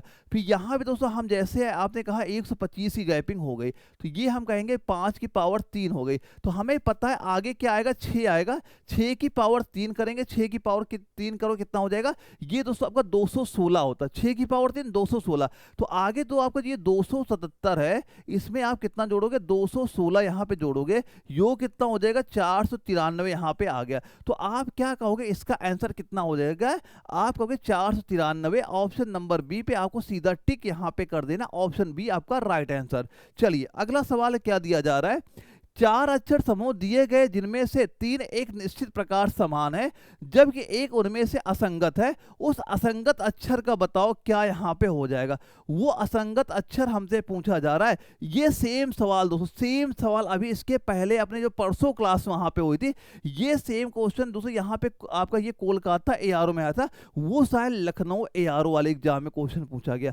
अब बताओ इसका आंसर यहाँ पे क्या था, यहाँ मैंने क्या बताया था, यहाँ पे आपको देखना है ये से T से P कैसे हुआ, या H से D कैसे हुआ, R से N कैसे हुआ, B से X कैसे हुआ, या फिर W से R कैसे हुआ। बस ये चेक करना, एक बार चेक करिएगा आपका आंसर वहां पे आएगा। तो जिस बच्चे को ये सवाल लग गया, इसके पहले और जो सेट मैंने कराया था, अगर वो आपने अच्छे से वहां पे देखा है, आपका आंसर बस करना क्या है, ये बताना है। देखो यहाँ पे आप ये चेक करना, ये W से अगर R हुआ तो कैसे हो गया, एक K से अगर F हुआ तो कैसे यहाँ पे हो गया, कि U से P हुआ तो कैसे हो गया। अब E से बताओ V, इसमें ये होगा 3 आपको समान वहां मिल जाएंगे, एक आपका अलग हो जाएगा, वही अलग वाला आपका आंसर वहां पे हो जाएगा। आप इसे दोस्तों सोल्व करिएगा, आपको ये डी वाला ही डिफरेंट यहाँ पे मिलेगा, ऑप्शन डी, क्योंकि ये सेम क्वेश्चन आपका रिपीटेड है जो आपका पिछली बार लखनऊ ARO में क्वेश्चन आपका पूछा गया था, ये आपका हो जाएगा। आप यहाँ पे ये चेक करना कि ई से अगर वी आए, इसमें डिफरेंट चेक करना है, इसमें आपका जो 9 का डिफरेंट यहाँ पे चल रहा है, इसमें आपको देखने को नहीं मिलेगा। तो एक बार सॉल्व करना, फिर भी किसी बच्चे का ना आया, आप मुझे स्क्रीनशॉट भेजिएगा, मैं प्रॉपर सोल्यूशन आपको मेंशन वहाँ पे करूँगा। लेकिन अगर आप इन क्वेश्चन के आंसर वहाँ पे दे पा रहे हो, तैयारी आपकी बिल्कुल सही वहाँ पे चल रही है। अगला क्वेश्चन में आ जाओ, क्या दिया जा रहा है, एक निश्चित कूट भाषा में आपका नेक्स्ट को ये लिखा जाता है, तो बताओ क्लॉक को क्या वहाँ पे लिखा जाएगा। ये भी क्वेश्चन दोस्तों आपके पेपर में पूछा गया, पर कैसे लगाओगे ध्यान से सुनना। देखो यहाँ पे क्या लिखा, एन है, एन को क्या लिखा गया है आपको, एन को आपका MO, जो आपका जो एन डिजिट है इसको MO लिखा गया है। तो कहते हो एन के आगे यहाँ पे क्या होता है, हमें पता M होता है, M होता है, इसके आगे क्या होता है, O होता है। यहाँ पे क्या हुआ, N का आगे का और इसके बाद का, ये 2 अक्षर लिख दिए गए। जैसे N था, N के इधर क्या M आया था, N के बाद क्या आता हमारा O आता, यही लिखा गया है। और सेम यही इसमें भी किया जाएगा, C हो गया, तो C के पहले हमें पता है B होता है, और C के बाद क्या होता है, D होता है। तो देखो BD किस में आया, BD सब में आ रहे हैं, ठीक है। अब देखो सेम इसमें आ जाओ, जैसे हम आखिरी अक्षर लेते हैं K। अब ये बताओ K शब्द लिखा है, K के पहले कौन सा आएगा, K के बाद वहां पे कौन सा आएगा, ये पूछा जा रहा है। तो हमें पता है जो K के पहले क्या आता है, K के पहले आपका J आता है, और J के बाद क्या आएगा, L आएगा। तो बताओ JL किस में दिया, JL। तो ये तो हमारा होगा नहीं, ये आपका होगा नहीं यहाँ पे। अब 2 अक्षर और आपको चेक करने हैं इसके पहले, यानी यहाँ पे अब दिया है आपका सी के पहले हमें पता है बी डी, तो यहाँ देखो बी डी इसी में तो हमें दिख रहा है यहाँ पे, तो आप सीधा क्या कह दोगे, ऑप्शन नंबर सी आपका राइट आंसर यहाँ पे हो गया। बस इसके पहले कौन सा रहा है, इसके बाद में कौन सा रहा है, ये आपको चेक करना है, तुरंत आपका आंसर यहाँ पे आ जाएगा। अगला क्वेश्चन दोस्तों यहाँ पे क्या चीज दी जा रही है, ये बताओ, AZKEVNIRQOLT, आगे बताओ कौन सा अक्षर यहाँ पे आ जाएगा। देखो एक चीज यहाँ पे देखो, देखो सब एक दूसरे अपोजिट यहाँ पे दिख रहे हैं, ए का अपोजिट जेड है यहाँ पे, ई का वी होता है, आई का आर होता है, और यहाँ क्या है ओ का एल अपोजिट होता है। अब देखो अपोजिट किसमें चल रहा है यहाँ पे, यू आर, क्या यू आर का अपोजिट है, बिल्कुल नहीं है यहाँ पे, यू एफ का है, ये हो जाएगा यू एफ वाला, ये भी आपका नहीं हो जाएगा, ये भी आपका नहीं होगा, क्योंकि हमें पता है यू का अपोजिट क्या होता है, आपका एफ यहाँ पे होता है। तो आपका अपोजिट ही, जैसे ए का अपोजिट, ए पहला अक्षर है और आखिरी अक्षर एबीसीडी क्या होता है, जेड होता है, बी हमारा दूसरा अक्षर है, उधर कितना हो जाएगा आपका वाई होता है। तो ये क्या होता है, एक दूसरे के अपोजिट होते हैं, जैसे ए का पहला है, जेड इसका आखिरी हो गया, बी इसका दूसरा, इधर दूसरा कौन हो जाता है, हमारा वाई होता है। यही अपोजिट यहाँ पे अक्षर आपके लिखे गए, बस अपोजिट देखना, आपका आंसर सीधा सीधा यहाँ पे आपको दे देना है। अगले क्वेश्चन में आते हैं, दिया जा रहा है कि 11, 9, 15, 41, बताओ आगे क्या आ जाए। तो वो सीरीज क्वेश्चन मैंने बताया, अगर कभी पूछा जाए बस उसको ये आपको निकाल देना है कि उनका डिफरेंट क्या चल रहा है, कैसे बढ़ रही कैसे घट रही, आपका आंसर आ जाएगा। सीरीज यहाँ पे आपने देखा क्या है, 11 है, 9 है, फिर आपका 15 है, फिर यहाँ पे आपका 41 है। अब बताओ आगे संख्या कौन सी यहाँ पे आपकी हो रही है। देखो सवाल में क्या दिया जा रहा है, हमने सीधा क्या किया, 11 गुणे 9 किया, 11 यहाँ पे बताओ हम 9 कैसे ला सकते हैं, तो 11 गुणे आप यहाँ पे 1 कर दो, माइनस को 2 कर दो, तो 11 1 के 11, 11 2 माइनस किया, आपका 9 आ गया। अब 9 में यहाँ पे आ जाओ, 9 को हमने क्या किया, यहाँ पे 9 को गुणे 2 किया, और फिर यहाँ पे हमने क्या किया, 3 माइनस कर दिया, तो 9 दूनी 18 हुआ, 18 में 3 माइनस किया, 15 हो गया। यहाँ पे 1 से गुणा किया, यहाँ 2 से, अब यहाँ क्या करेंगे, हम करेंगे 3 से गुणा, तो 15 या 45, यहाँ 2 माइनस किया, यहाँ 3, तो यहाँ पे क्या कर दिया हमने, 4 माइनस कर दिया। अब यहाँ पे आ जाओ, यहाँ क्या करें, गुणे 4 करो और माइनस यहाँ पे 5 कर दो, इसे सोल्व करो, कितना यहाँ पे आ जाएगा, 41 गुणे 4 करो, 164 हो गया, 164 में आप 5 माइनस कर दोगे, आपका हो जाएगा 159 हो जाएगा। यही आपका 159 आंसर आ जाएगा। क्या बता दोगे, 159, यानी ऑप्शन नंबर बी आपका राइट आंसर इस क्वेश्चन का यहाँ पे हो गया। दोस्तों यहाँ पे हमने सारे क्वेश्चन देख लिए, अब बताना क्या स्कोर यहाँ पे आपका हो रहा है। दोस्तों डेली जो अपने 6:30 बजे प्रैक्टिस सेट वहाँ पे चलेगा, डेली आप क्लास वहाँ जरूर अटेंड करना, जहाँ पे हम लोग पूरा सिलेबस यहाँ पे रिविजन करेंगे और हर क्वेश्चन आपका सिलेक्टेड ही मैं यहाँ पे कराऊंगा। अगर कोई बच्चा पहली बार यहाँ पे तैयारी कर रहा है, ये जो नोट्स आपके एप्लीकेशन में प्ले स्टोर पे जाना, एनए वाला सर्च करना, ये आपका एप्लीकेशन ओपन हो जाएगा। इसी फोल्डर के अंदर दोस्तों कंप्लीट ऑल सब्जेक्ट के आपको नोट्स यहाँ मिल जाएंगे, साथ ही 50 प्रैक्टिस सेट भी यहाँ पे आपको देखने मिल जाएंगे। प्रैक्टिस सेट वही बने डाल रखे जो आपके ऑलरेडी एग्जाम में क्वेश्चन पूछे गए थे, तो इन क्वेश्चन के अच्छे से प्रैक्टिस वहाँ पे करिए, जब आपका पेपर लगे यकीन मान चलना 45+ क्वेश्चन बड़ी आसानी से वहाँ पे आप करके आओगे। तो दोस्तों किसी बच्चे कोई वहाँ पे डाउट भी होता आप कमेंट बॉक्स में बता सकते हैं, जो भी आपका डाउट होगा वो बिल्कुल वहाँ पे क्लियर किया जाएगा। तो ओके दोस्तों, हम लोग कल फिर मिलेंगे एक अगले प्रैक्टिस सेट में, जो डेली अपने 6:30 बजे वहाँ से होती है। ओके दोस्तों, तब तक के लिए जय हिंद।